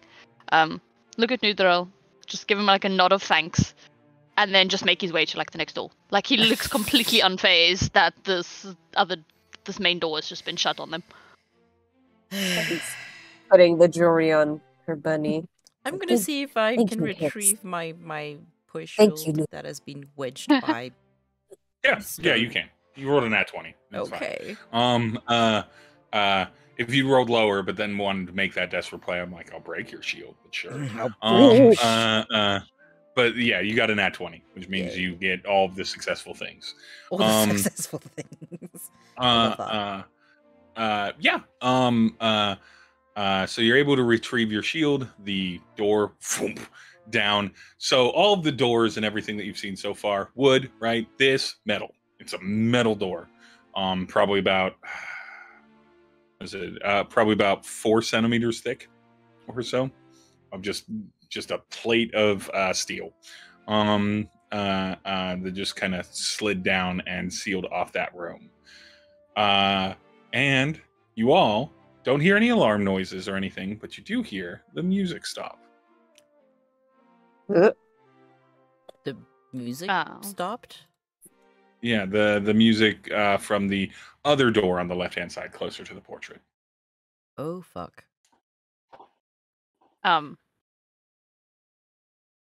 Hex would kind of obviously like motion to them to, I mean, y'all really big, so be extra careful and maybe take a step back, sort of thing. Okay. What are you doing? And then he'd go to the door and he'd kind of just listen if he could hear footsteps or anything from the other side. You can come in if you like. Is what Ew. Hicks Ew. Ew. is what I'm God. so glad I'm not there. Oh. Oh, no. Why are you all panicking? It's like that was in my eardrums. Oh yeah. I just love the idea Okay. that Nhudrel goes, no, thank you, People and gonna just leave. need you to So back Noodle's just up. like, I'm out, bye, have a great time. I hate all of this. And the I'm voice taken, is so love. the voice is quiet, but all of you hear that. The voice is quiet, but it is filling the space in a way that's like weird. Like it doesn't feel like the voice is coming from behind a wall in another room Ghost. that you're adjacent to. A It feels like ghost. it's like right up on you. It's the in my headphones, but I'm not wearing headphones kind of a way. Exactly. Ew. No. It's got that SM7B podcast clarity to it. That As kind long of as it's warm not like an dullness. ASMR voice. Ugh. Come in if you No. like. No, Like, no. stop that. No, not having that. No. Yeah. Fang is Um, tucking Bunny away under her cloak I'm on going her to belt in a safe place. New Nhudrel is bedazzled tucking- bunny. Nhudrel's tucking Fang under his. Just. Your cloak just resting atop Fang's head. But it's like up behind him. It's like a whole fucking feet taller than me, but I don't care. No. And no other phrase is said. Hicks, you actually hear the sound of ice cubes clinking into glass and liquid being poured. But I mean, after the person says, or whoever it is says that, he'd kind of like nod to the other two to just be like, be prepared, be aware if something happens. But then he'd open the door. He wouldn't go in; he'd stand in the doorway, but he'd open the door. You open the door. It's a sitting room. It's warm. It's cozy.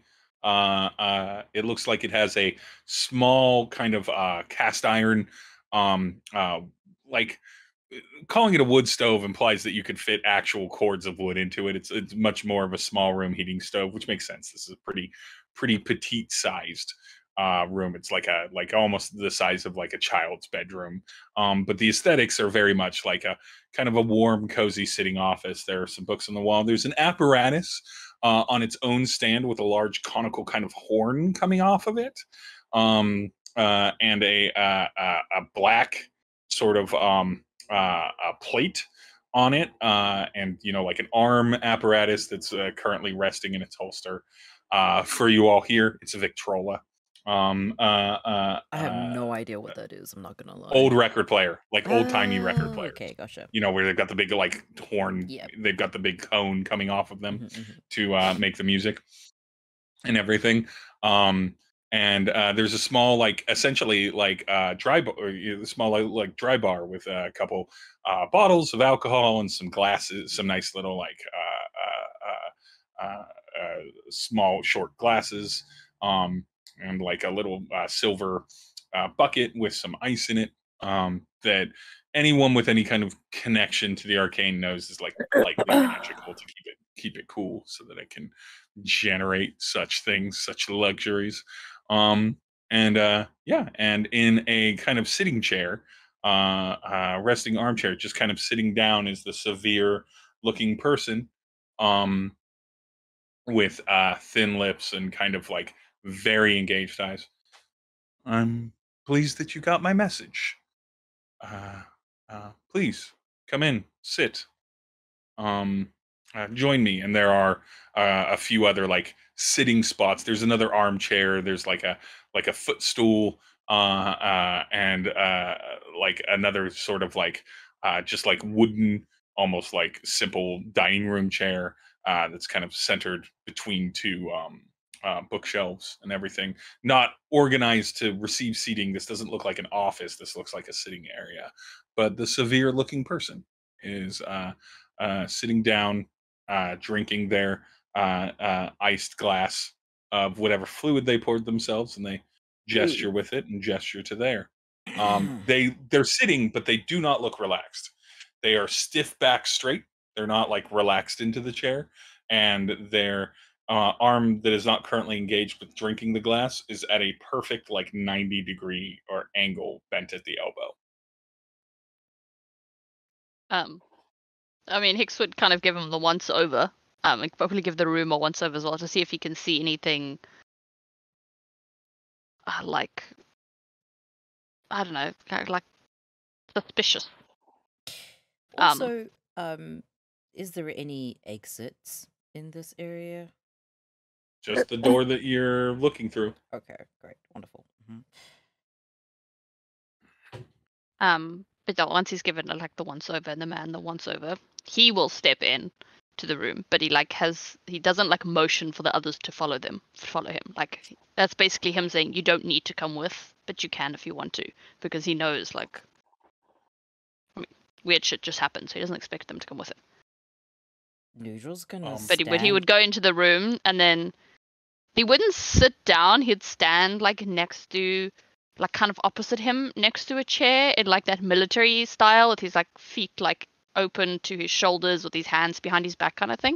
You know that like very military style stand? Ooh, yeah. He's gonna start speaking good again. Fang's like, yeah, here it comes. Here we go. Good stuff. Good speaking. But yeah, no, he'd do that. I don't know what the other two would do. Nhudrel's gonna stick himself in the doorway. He's learned his lesson. Fang's gonna stand in the doorway. Just the two of us dwarfing the doorway. Two of you fully obscuring the doorway. We are now the door.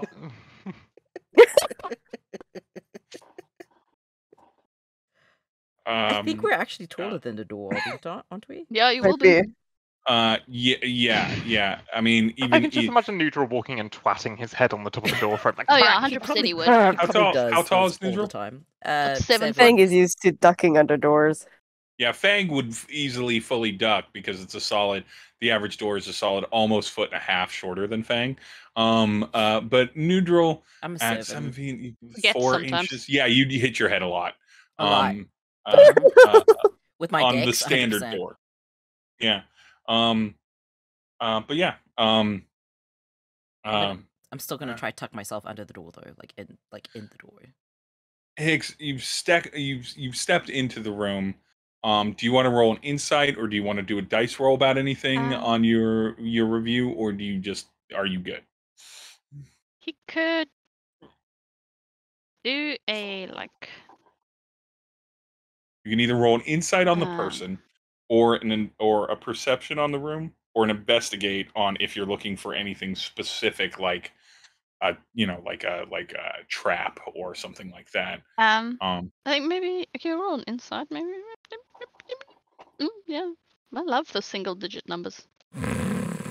No. You just carry on looking at the man. No. And waiting for him to say something else. Let's see. Fang's gonna do a sniff and listen then. Okay. A sniffception.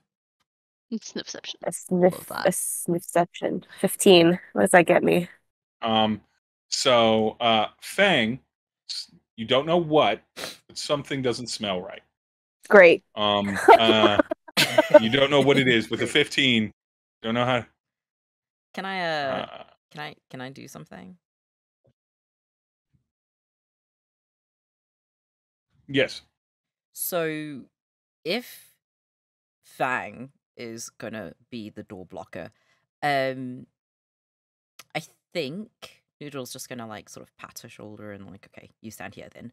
And walk around the room, just casually sort of like fingers brushing the wall, trying to see like, okay, what is this? If there's books, he's gonna look at them. If there's anything like out of place, he's gonna look at it. He wants to see what's going on in here. Give me a history check, Nhudrel. Oh, I'm good at that. I say that, but then, oh hey, 19. This space is familiar to you. Oh, Not in a fuck. personal way, not in a way that you know it, or recognize it. You recognize what it's about. This wouldn't be that dissimilar, possibly, from the type of office you would have set up for yourself. Educated, advisory, smart, significant in meaning and role, but not necessarily like meant for others other than those that know you and have direct need to interact with you, to be in here a lot, right? A private office for people that have like either a direct personal or direct business with you, but not an office meant to impress. More an office meant to adorn the things that you might be interested in. The books are varied and interesting. They're not thematic in a way that like says, oh, this is so that I show that I'm very knowledgeable. They're historical in nature, or books that describe processes and are educational, and some fiction on the wall. This is a lived space, very much so, if not meticulously and tidily kept. That's what you recognize here. You recognize the office of a competent, smart, considered fellow, or a considered person. I see A you are person. also a man of taste. It was the only thing that came to my mind. Exactly. I see you also have the fun fiction. No, there's not Fun fiction. Fun fiction. Fun fiction. Yeah. There's fun fiction in there. There's some. The person, I don't believe I ever communicated my name. Manister Fallhund. Pleasure to meet you. What a name. Wow, how do you I'm gonna need that in spell writing. that? Yeah, I'm like, what? Yeah. Manister Fallhund. I will put it in the general chat. Please. Manny. Manny. I forgot what you said. You said it twice and I forgot. Make sure I'm using the right name. Yeah. There we go. Keep tabbing back into stream and then seeing the artworks, and I'm just like, God help us. I didn't put them there. There we go. The art is Manister. masterpiece. So like, I don't know what you want from me. Oh, Hunt? Oh, Fallhund, Manister yeah. Fallhund. You say that my name is hard to say. Our transformative project is not without enemy. But yeah, Manister Fallhund. Pleasure to meet you. Doesn't offer a hand, doesn't offer to shake, just kind of gestures with the glass. Feel free, any of you, feel free. Please. Wait, so is he the mayor? He's not the mayor. No, Nope. he's the severe. Shemley's the mayor. Yeah. But he's at the mayor's mansion. Yes. Fang in the is cellar doing of the mayor's mansion. the high cross-armed strength stance. The strength stance down the full. Yeah, the high cross-arm just Right across the nips. Just like yeah. Right across the nips. Mm-hmm. My tatas will speak for me, and so will my guns. Yes. Love her so much. I see that you've found a souvenir, though I know not which one.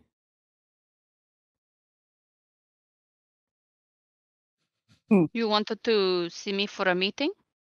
Yes. Straight up skips over that. Stares right back at Hicks. No emotion. No emotion on Manister's face. They stare right back at Hicks. Yes.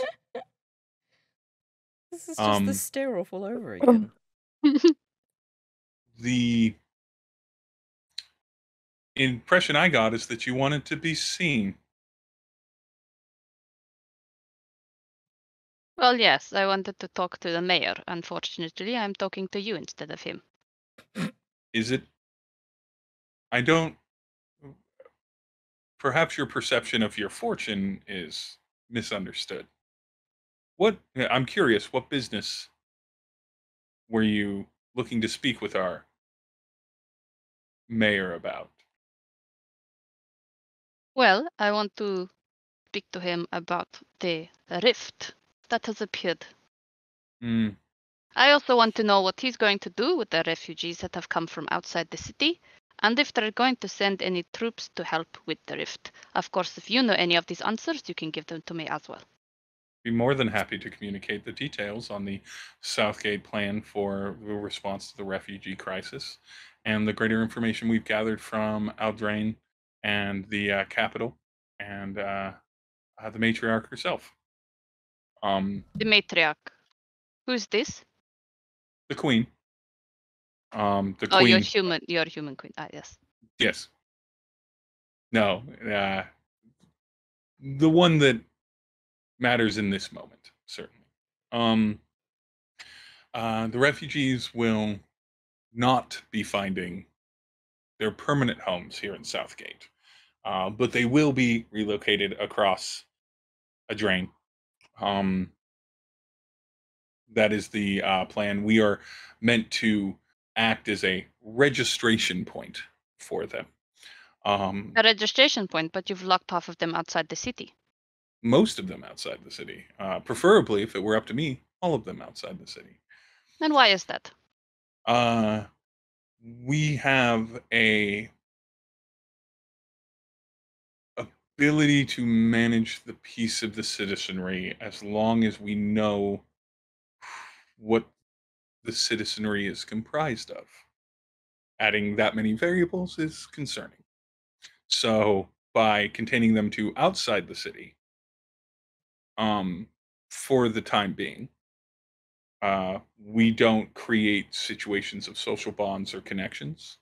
We don't create situations of overcrowding within the city walls, and we can manage the narrative better.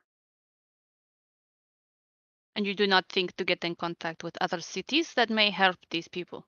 No? That is all happening across the drain right now. Messengers have been sent out across the kingdom on how to do this if we are going to look for active service in exchange for shelter and safety for that. How we can fold this into our social economy. So you say you will not abandon them outside the city then? No, we have no intent of that. But Good. we are finding a struggle, understandably so, of their current emotional state and their desire to find security. And obviously, we have walls, and people feel more secure inside of walls than outside of them. So we understand that this is part of the necessary tension. But unfortunately, it has been the mayor's decision that Shemley cannot bear too much of the chaos of this, or that Southgate cannot bear too much of the chaos of this. So Not a very good leader, is he, if he cannot handle the tension and the stress? That's a pity. Anyway, yes, what if about that is how you troops? rate a leader, we are offloading that to the Firing kingdom. off questions. I don't care what you say. Blah, blah, blah. The Kingdom of Adrain will be managing the relocation of most, in order to avoid the expectation of residency here. We will not be accepting any conscription. for Southgate specifically, but Adrain is always looking for able-bodied people to better support the community. No, I don't want to know if the refugees are going to join your military. I want to know if your city is going to send troops to help with the rift. Oh, if Southgate or Adrain is doing that? Yes. I have advised not to send anyone at the moment. You have advised? Who are you to advise? As I said, my first name is Manister, my last name is Falhund, and I have a certain relationship with the mayor, professionally. They're bum buddies. I know, I was like, they're gay. I was about to say, I'm like, are they what? What? Oh, They're doing poppers behind Tesco. I was about to go like, Minister, you could do better than Shembly. Come What on. handkerchief is he wearing? What colour handkerchief? Do they Yellow. have like a ring? Oh, like, no. do they have like one earring on which ear? Like, I'm Left not. ear. Are they wearing an ankle bracelet? Left ear, single left ear stud. Oh, I remember the gay earrings. Oh, that was Gay a earrings. good time. God, what I'm a aging time to myself be yet. alive when having one single Kids earring these on one days earlobe. won't know the stress of being asked if you could get an earring. What ear would it be on? Being the stress of not knowing your left and rights. Oh, memories. What does it socially mean? Both? Is that better? Worse? Ah. I don't know. Chaos. As a person with only a left ear, I had no choice in my teenage years. But yeah, we're not seeking to invest our resources in that. We're watching it carefully, certainly, if it looks like it's going to expand. But we're not looking to involve ourselves in other political complications at this time. Dexter's just gonna like stare at him for a bit after he says that with like completely, poker face. And then just say, so what do you know then about the rift? The rift itself,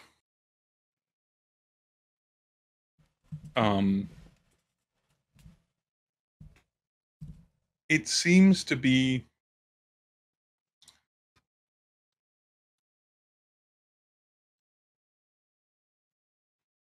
he considers for a little bit. What do you know about the rift? Oh, how the turns have tabled. Know how the turns have tabled. I'm here to investigate it, hence I asked you a question. Ooh. The words. Use the I'm knife. like, ooh la la! Use the If you knife. don't tell me, I'm gonna torture you. Do it.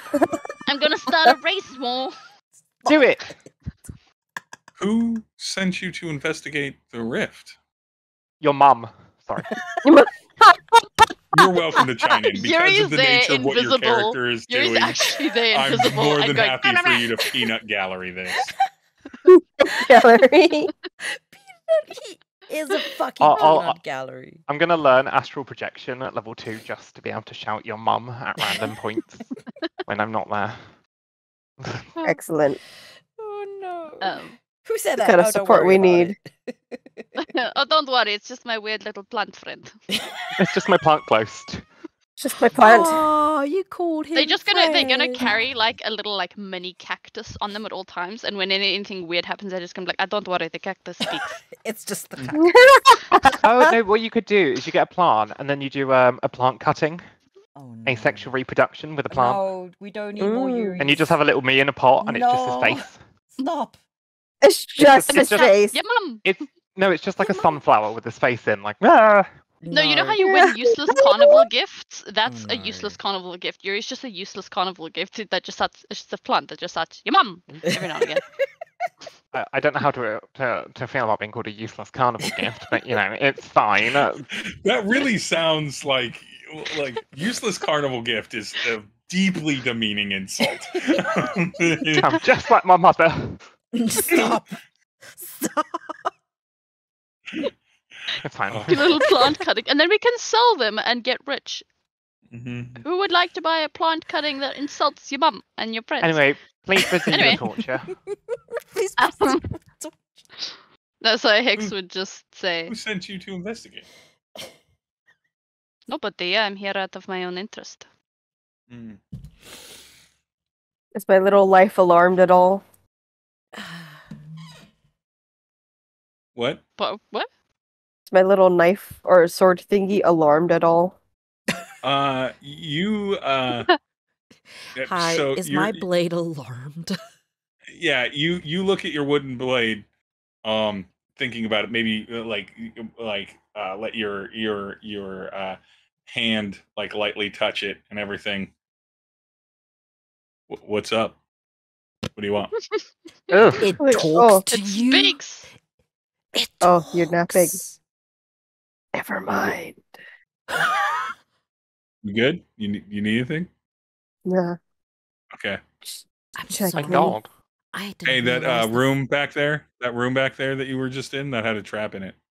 Mm, Oh my god. thank you. Thanks. You're welcome. Beautiful friend. This, Oh my God, it's this, like it's this- like the this the sword- housemate. the sword it works has a lag time. Yeah, It takes. it's got a No, he rendering takes process. naps. He's got working hours. I Yeah, have a 15 to 30 minute SLA time on responses. Oh my god. Um, I'll contact you in 3 to 4 working days if you were working days. interested. Yes. You know. Oh, to be fair, better than mine at the office. Mine was 2 weeks. No. Mm.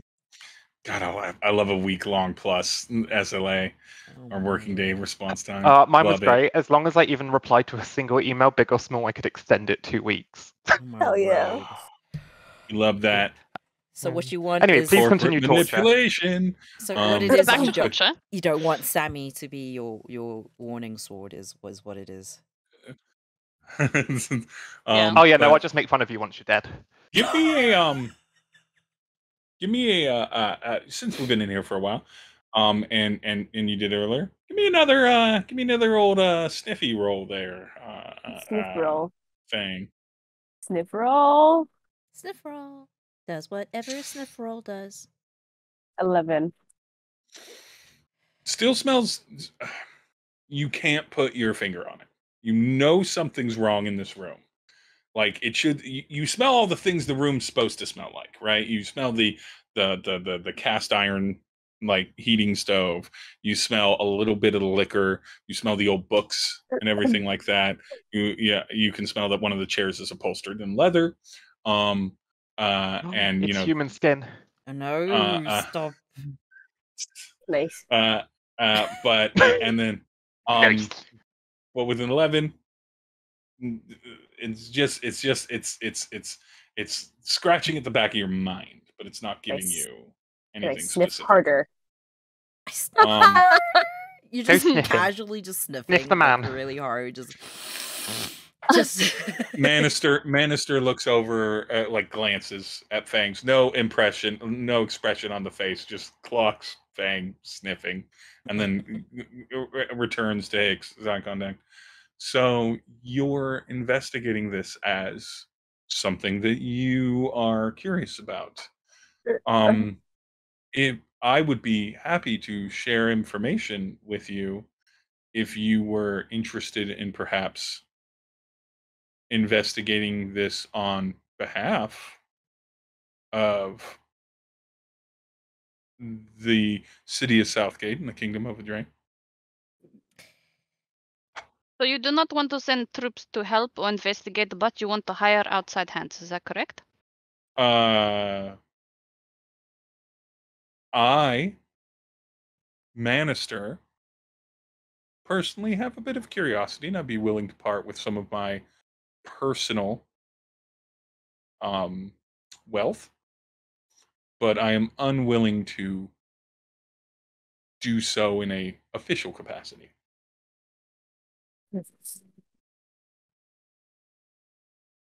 Hicks is gonna just look at him again with a bit of a blank face.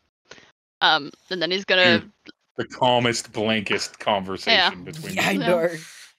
Like the tension is like, ah, and then these two are just completely calm. Oh yeah. And then he will like his eyes will like look at Nhudrel and Fang, and then he'll look back at him and just say, "Well, share your knowledge, and I might take you up on it." If Fang manages to catch Nhudrel or Hix's eyes, she's just gonna lower her head a little because something smells off in the room and she can't place it. At the very least, Nhudrel would recognize this with this gesture, this physical communication. What is it, girl? What physical communication? I'm gonna just keep passively sniffing. I'm yeah, going you to... see that your pet is sniffing at something weirdly and is reacting not positively to it. Oh, my sniffer's getting worse. I'm gonna get a headache. My pet. My brain is hurting from sniffing so much. I'm gonna head over with a handkerchief to Fang and be like, "Are you okay?" And then like hand her the handkerchief. Something's wrong. He doesn't know what it is, but Like just dabs her nose with the handkerchief and very quietly tells Nhudrel, "Something smells wrong here." Imagine if it was Hicks this whole time. It doesn't smell like anything. It smells like water. It's like nothing. Clear, fresh water. We've had this discussion. Sure. Nhudrel's nose isn't as Okay, great. like fertilizer plant boy, rotting plant matter. Gross. The handkerchief What's that? the sniff. Yuri No! eats dead people. Yes? Yes! What? What? 20, baby! What's I happening? got a 20. 23. Oh, on your sniffer handkerchief. test? Was that a nat We'll address that in a 20? bit. Was that a Help nat the 20? sniff. Yeah. Yes. Yep. Holy shit. We'll address that in a bit. Too much now. Oh no. Wait. So I don't know what to smell that hard. you smelled too close to the sun. I sniffed. The handkerchief was too powerful. Apparently, all Fang needs to do is blow her nose to sniff properly. If you are, I assume that you're familiar with the Octatic Synod, the ruling council of the Synod, the kingdom just to the south of the Drain, which you would be at least by name familiar with them and their general beat points. We believe that they have overstepped their abilities and done something to unnaturally damage the space above their kingdom. We believe this is a stick your hand into the flames and get burned situation. It seems to be hovering over their capital and centered around that and hasn't moved like with normal weather patterns. So it seems to be centered there. And so we just as well allow that cadre of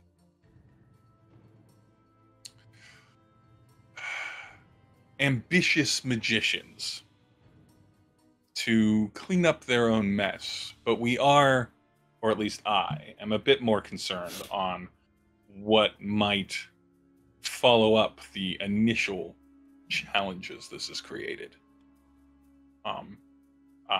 You yourself referred to it as a rift. I suspect it's a tear of some sort, some change in reality.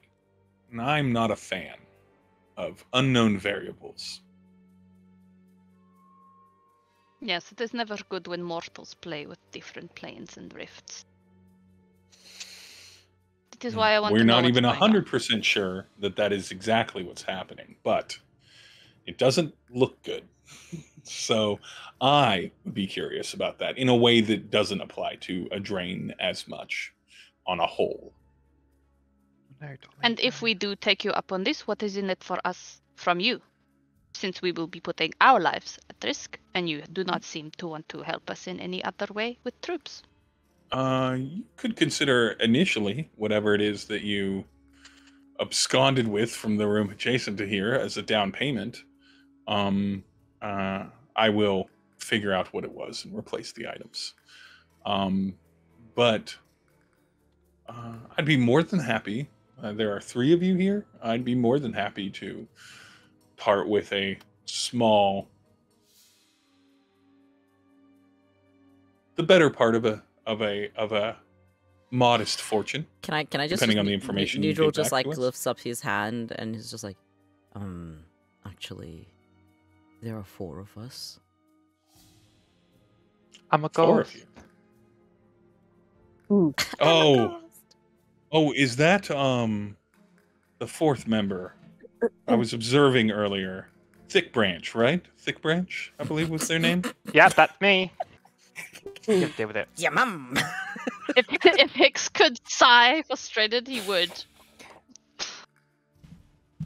Did she wait hit? Did she wait? Yes. That is the 4th one.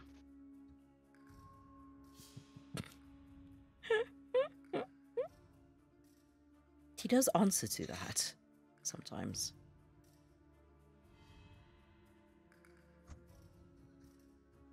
Swear to God, if any of you people give this suspicious fucking man my name, kick your ass. I will be stealing that knife. As you're negotiating terms, Fang, Oh no. it took you so long to figure out Oh, what this God. was. Oh god. You've never.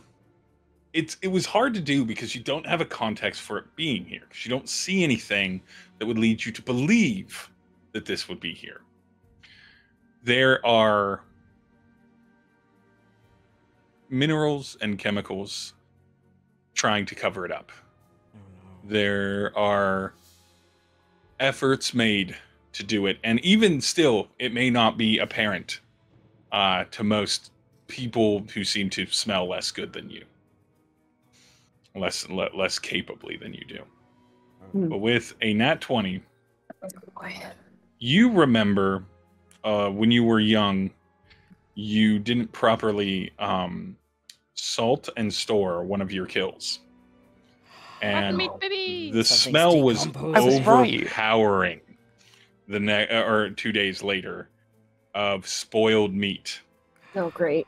And because this was so subtle and so mild, you didn't make the connection first. Spoiled meat reeks to warn you that you should not eat it.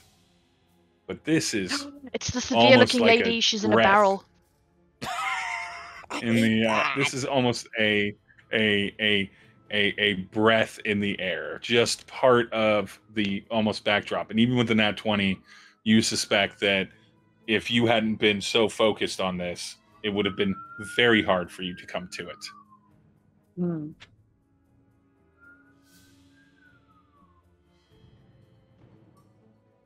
Fang has a bit of a shudder. With the nat 20, you know where it's coming from. Oh, well, where is it coming from? They're currently in conversation with Hicks. No. Oh, he's a zomb. We're talking to a zom. And the old lady's his wife, and she's in a barrel somewhere. Oh She's god. definitely in a bear. And the chair is Room made on of the skin. right. Room on the right. Chair's made out of his wife. I am horrified by this entire He can still. conversation. Wait, no, wrong way around. Wait, Never mind. wait. So the man whose name I can't pronounce is talking to Hicks. Smells like a rotting flesh.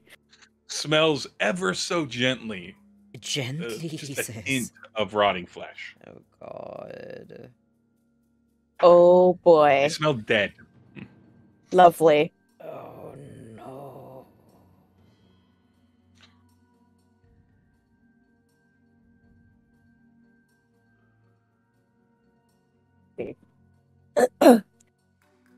Fang is now just alarmed. She's like see. viciously alarmed. I see dead people. I probably like not the smartest move, but blurts out, You're dead.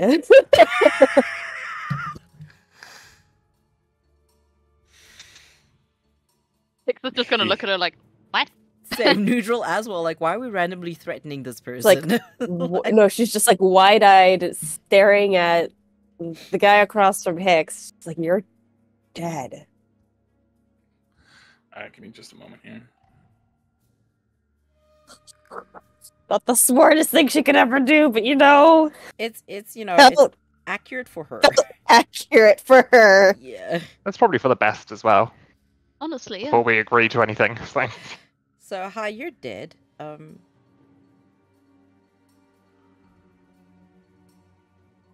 Eek. Gosh. Oh no. It's so funny because Yuri has no idea where you guys are. Well, I mean, he would make 2 and 2 that they're somewhere in the mansion or near the mansion. Because, I mean, that's where they were going. Yeah, At least but like he'd the have, door like- wasn't. yeah. He didn't. He never like saw the Yeah, cellar. he so- wouldn't know exactly where they are, but he'd know they're somewhere there. Yeah, Somewhere but to the underground. Around Somewhere. there. do you really want him just to start going to explore the whole mansion looking for you? No, he can stay in town, doing whatever the hell he's doing. I can't tell you what to do or what not to do, but it would be funny. That's true. It's okay. I've got something I'm doing. Oh god. Manister looks over at Fang. I suppose I am. Yes. Yeah, I'm not alive. Yeah, that is correct. You seem very lively for someone who is not alive. Well, I think Mm. lively is not a term that most have used to describe me before. Thought of you. Compared you to are dead. most dead people, you are definitely more lively, yes. I suppose it's graded on a curve. Is it? Have I ever seen Well, dead compared- people walking around and talking, and do I even know what that means? Dead people? I mean, you've heard stories. There's certainly been tale of it. I don't know. You know that occasionally, like, sea hags can reanimate like creatures, but I don't think you've ever interacted with like a person. That's like talking and cognizant. You've never heard about a story of someone just being dead and then being like chill about it. Well, Hicks would probably just look at him, but yeah, blank expression, very expressive. Yes, yes. And then just say, "What is your first name?" My first name? Yes. Manister. Isn't that your title? No. I don't like titles. Titles imply containment over what someone is allowed to do. Hey, So what spell is keeping you alive? Why are you alive if you I are would dead? the first moment, just a little bit, you see just the hint of a smile crack on Manister's face. I hate that. At Fangs, He lost the staring contest. at Fangs, yeah, Hicks, you get another victory. At Manister's face, and Hicks, you easily catch this. And Manister looks at Fang and it's like, and Nhudrel, and it's like, I don't have memory of who I was before I clawed myself out of my grave, but I seem to be here, and I will make the most of the time that I have. Second chance at life, I suppose. But yes.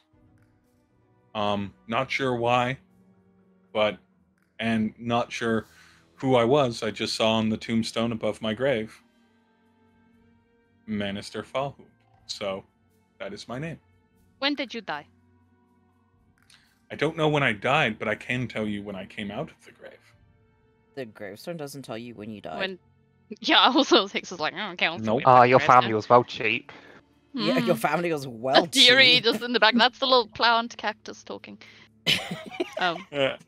Our cheap You'll give it- carnival gift.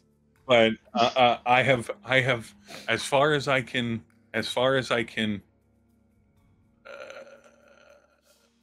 track, it's been around 190 years. Ooh, okay. And you have not been contacted by anybody in this time?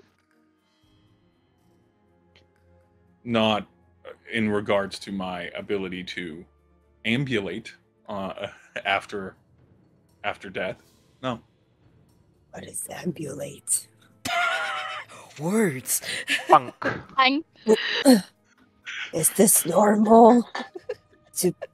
Does this happen a lot? No. She's like looking at Nhudrel. This is the first time I've ever encountered it.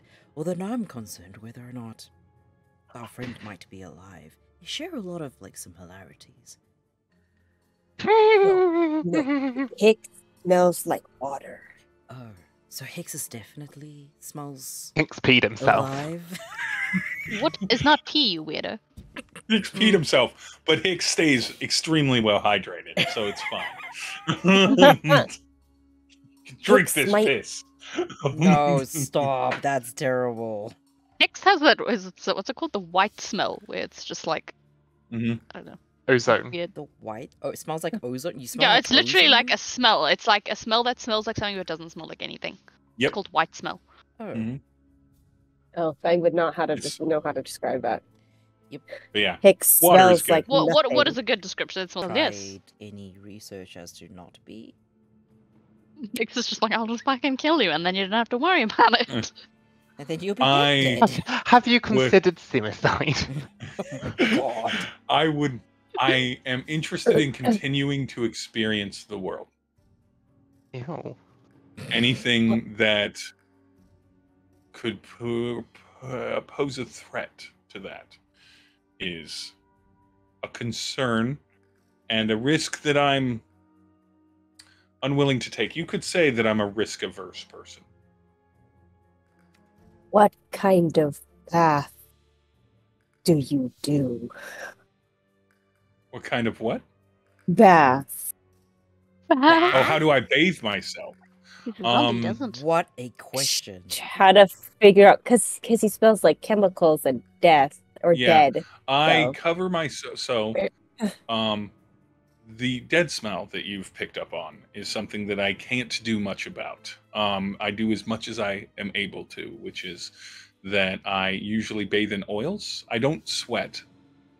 Lucky. So I bathe in oils, and then I scrape myself clean. Ooh. That sounds like a bad idea for a dead buddy. He You said they be should not surprised. even be here.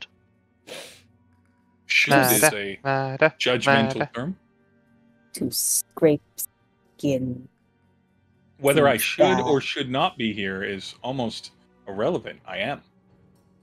Actually, Fang has a great Oh. point. If he's exfoliating and not generating new cells, like, Gonna just be bone soon. Yeah, he Oh, that- he goes, "You'll find my skin is quite like it's a little chill to the touch, but it's quite um I like a good term for this. Robust.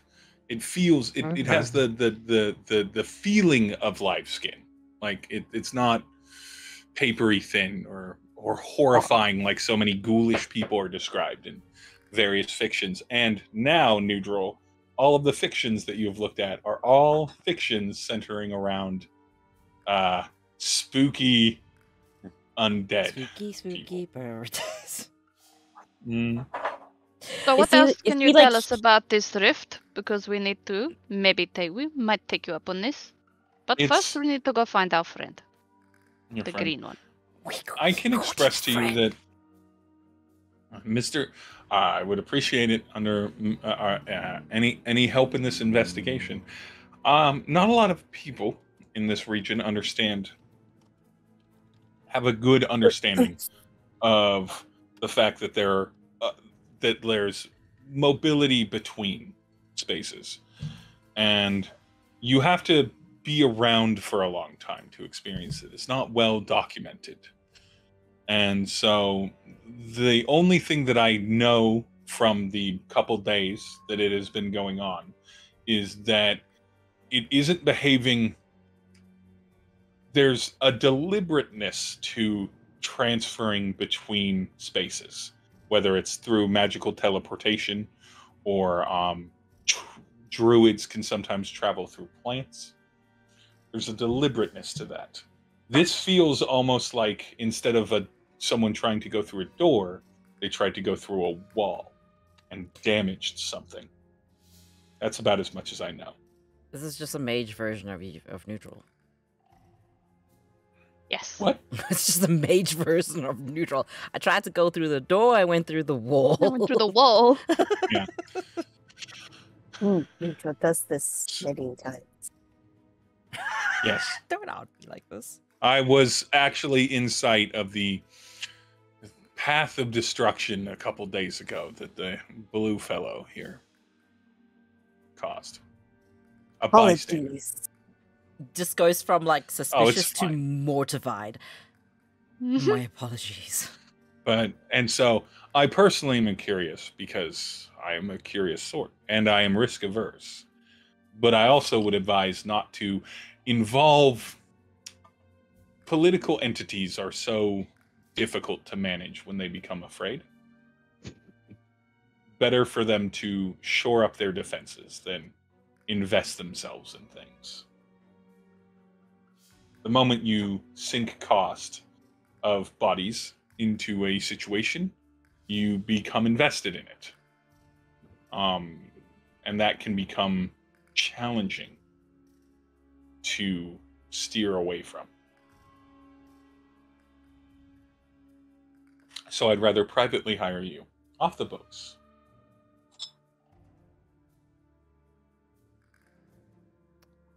Nix is just gonna carry on like staring at him for a little while as he considers everything. And then he says, well then, we must go find our friend and make our way to the rift. If you hear back from us, remember the name? Yuri. Yuri. I'm gonna kill you. Actual your murder. That is your name. Just- I remember. You were announced at the thing. You're Yuri. Just wait until I get plain thingy and I can send you to hell.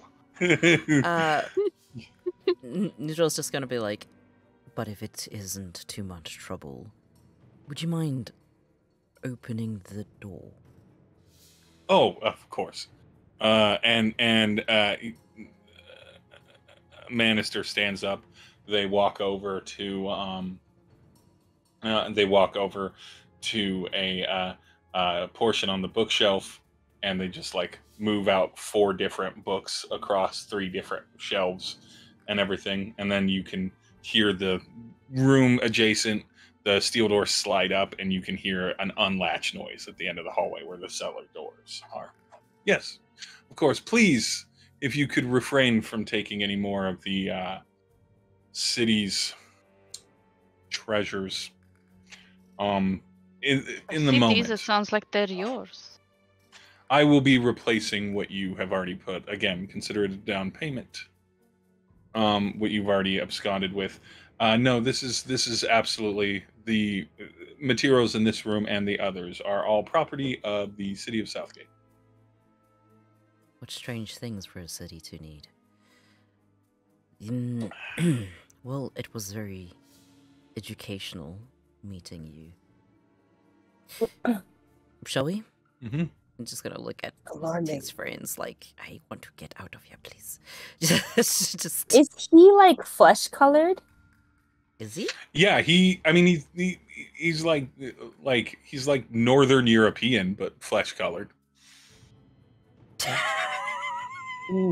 Just like most Northern Europeans. Yeah, pasty. Tend to flesh. He doesn't look like he'd do well out in the sun for too long. Like he'd get a sunburn, but like he's He's very pasty, but he's not like deadly pale. No. Oh god. Mm. Uh-huh. And you saw him out in the sunshine. He's not a vampire. Uh-huh. Interesting. Well, we may be back to inform you. Maybe. If you are, excellent. I will have a reward in coin or trades that meet your desire that can be negotiated, but definitely something that any even gently unreasonable person would be very satisfied with payment-wise. That's not an actual I'm- number. I don't know what Bunny. information you bring me. Bunny appreciates your down payment. I'm glad the rabbit plushie is satisfied with the attire. I think that the jewelry looks excellent on them. Are they saying that dead seriously? Mm-hmm. Sorry, just... Fang is very proud and she puffs up her chest. Oh. She's really happy with this interaction. Oh. She's pleased. Yes. Be aware that whatever information you give me will be compensated, but the better the information or more complete, the higher the price, or the higher the payment. Hicks is just gonna nod, like acknowledging everything he said, but not say anything, and then he's gonna like try like usher/shoo the other two out the door. Like, let's go. Come, children. Come, children. Sounds good. Goodbye. She's like, her brain like short circuits, and you see her hard pause for a bit. She can't remember nor pronounce his name. Just says, "Sir, goodbye." She walks I out. thought for a For second those that you were going to call them Oh. Manny, and also I think they're non-binary, aren't they? yeah, I've occasionally slipped and done said he, but I tried to correct. They are a they. Though they've not discussed their gender identity at all. But they do.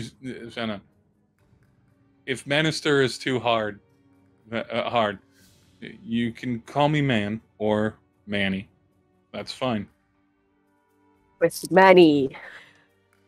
Good name. Thank you. Sorry, Citizen. They are a dead. Yeah, their dying. gender identity is does it matter? Yeah. Does it? They're very weird. Their gender identity is what is gender? The gender identities. I don't care.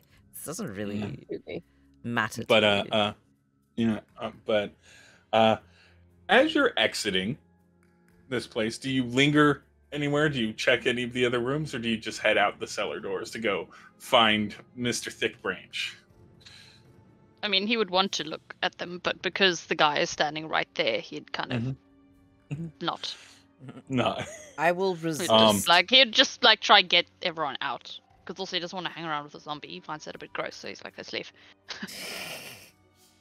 If And go find nobody's the green stopping one. off anywhere, then Fang is just like contently like moving along because Manny had complimented the bunny. Oh, So she's just happy as a clam. we need to keep an eye on Fang. Fang is the person that will go into a white van for no reason. There'll be We no need to go and candy find involved. Yuri. Yeah, no, Fang's the Because one you need God to keep an knows eye what on, he's not doing. me. No, you look after Fang. I'll try look after Yuri. I'm going to describe a little bit of what happens as you exit toward the cellar door, and then I'm going to pass it over to Yuri's player here. So as you are coming out the hallway, out the hallway, you've been in this room for like 30 minutes of kind of casual conversation. There's obviously more than when we talked, maybe like 45 minutes and everything. But as you make your way out of the hallway, you all are, of course, fully aware that you have no idea where Yuri is or what they're doing or what they're up to. But what you do hear is the sounds of angry shouting, yelling, loud noises in the distance, but a lot of them. Like a lot of them. Oh, God. Yuri, over the last roughly hour, what have you, hour and a half or so, what have you been up to since you also Oh, Jesus, you here we go. did all this? So, Oh, no. Whereabouts are they? Like, because I'm in town center, so. You're in town center. And you describe. I'll make them make sense, or you can describe as they kind of arrive into the space. They're looking for you. I think so we're it's fine. walking to the town from the mansion, so like. Yeah. Yeah, I mean, it think- makes sense to go back to center anyway because it's the through. Yeah, point well, I that actually you don't know. can Would do. they? Because they were like, where the fuck is Yuri? So would they I actually even mean, leave? what you would first be is where's all that noise coming from, which is definitely in the direction of the town center. I will assume if there is some nonsense or chaos happening, Yuri is probably in the vicinity of that. But yes, Yuri, please Yeah, true. describe what you've been up to, and then I will So- connective tissue it. The best way to describe it is there is a very loud, unnaturally loud town crier yelling and basically rallying the people as over the huge town hall notice board, proof of embezzlement has been posted for everyone to see publicly and as explained. Ooh, Yuri is basically inciting a riot. This nice. is such a good he's time. basically- Honestly, didn't expect anything less. He's What- he's calling for rebellion, and at this point, it's basically going, your leaders can't be trusted. They have lied to you, withheld your safety. They have abandoned the values of family and this very city. Let the people in who deserve refuge. Remove them from their domain to the leaders. And Oh my what did you roll? God. Oh 23 in God. that was a 23 that you rolled earlier. Yeah. So a city that is now, because it's now nighttime, right? So there's like lights from the street lamps and the occasional like torch or like and various like evening lights, because Southgate doesn't just go to bed when the sun sets and everything. And now the people that are up, that have been, into their dinners and drinking and celebrating all day and letting loose, are now very easy to rile up, as they are reminded that there are thousands of refugees outside, and there is written proof that their mayor has been skimming off the top, if you will. You all hear people shouting, and beginning to, a crowd has kind of gathered around this loud, unnaturally so loud town crier, and this bulletin board.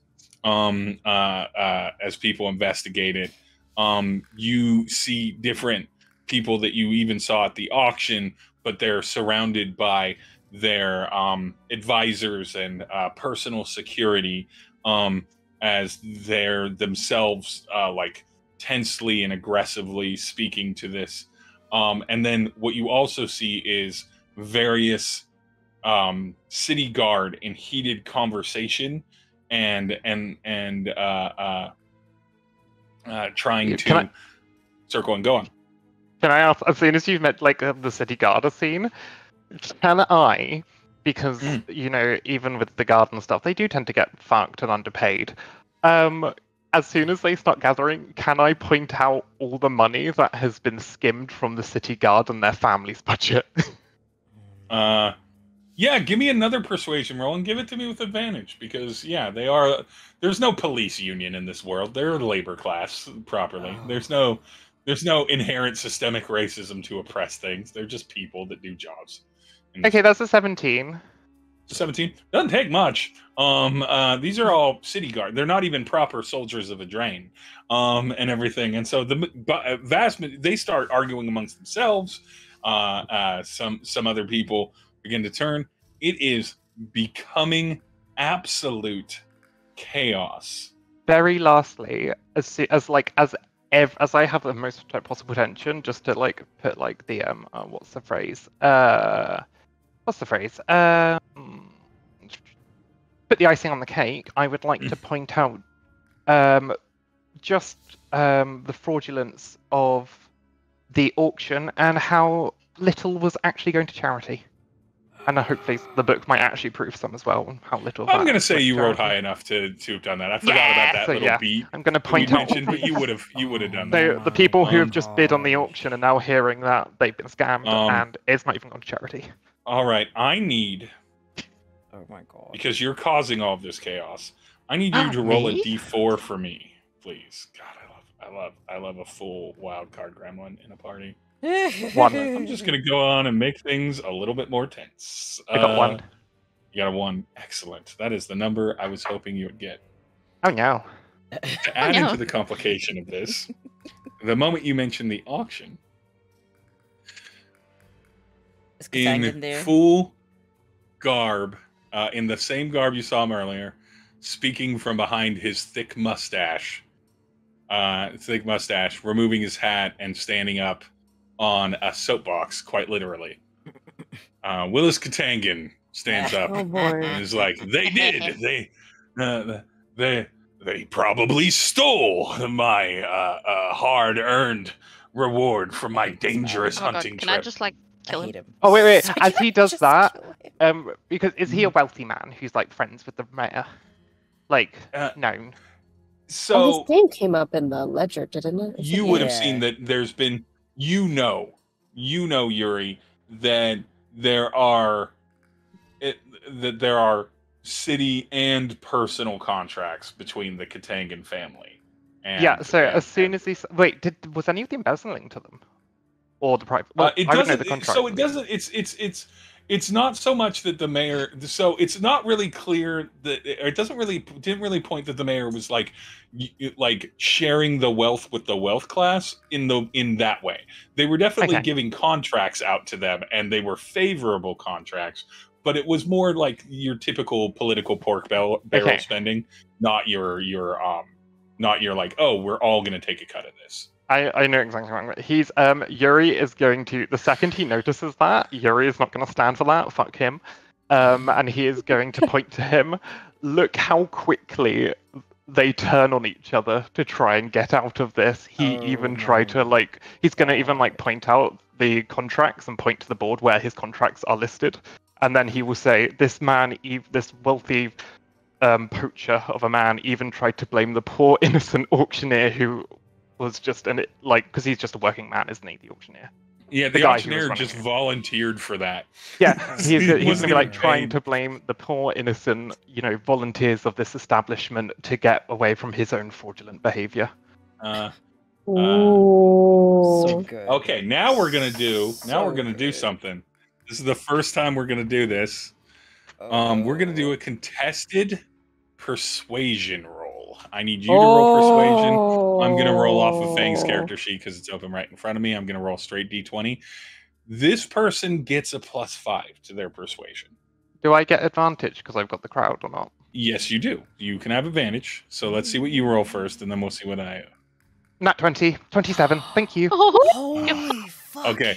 Unless I roll a nat 20, that absolutely wins. Mine's still higher anyway. Right. Yours is still high. Oh my god, you needed that nat 20. That would have been against a 24.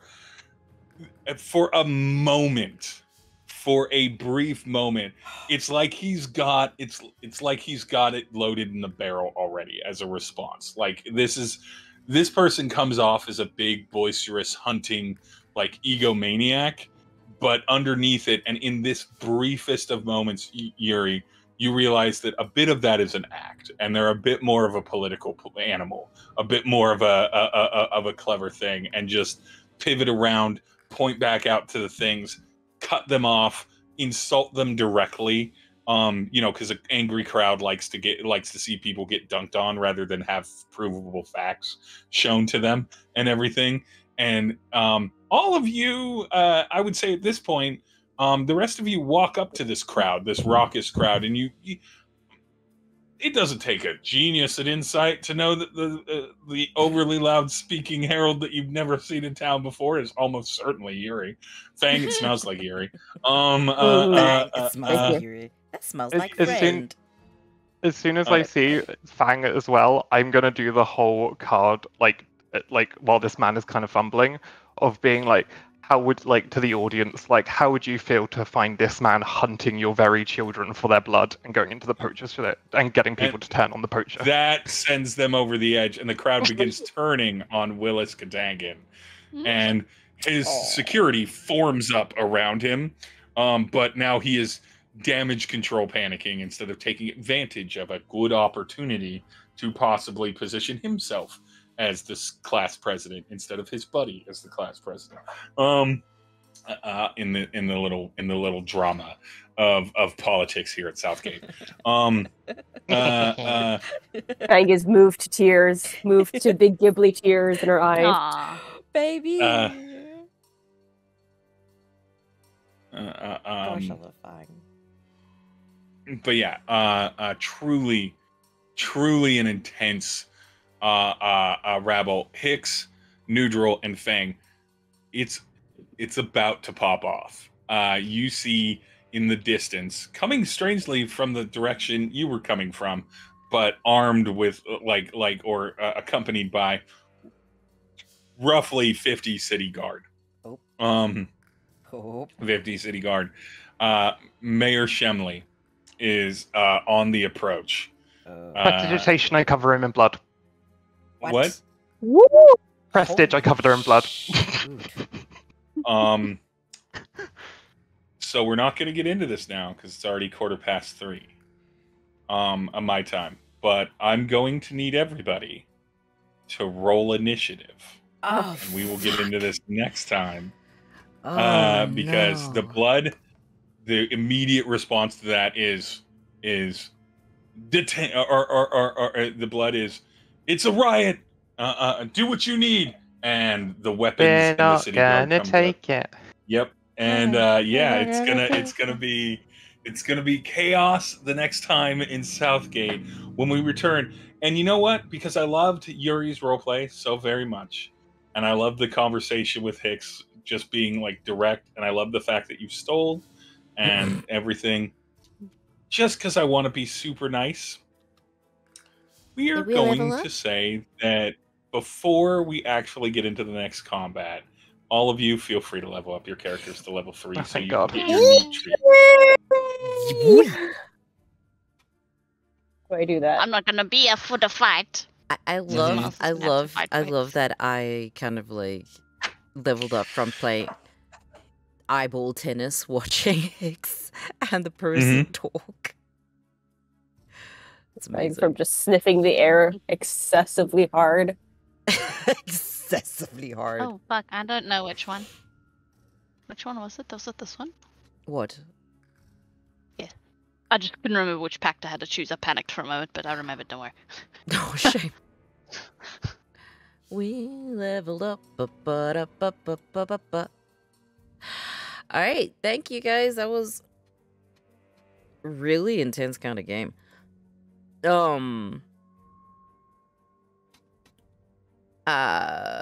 Let's see who we can raid. Thank you for being here. Next week and next week, we will be missing one of our players.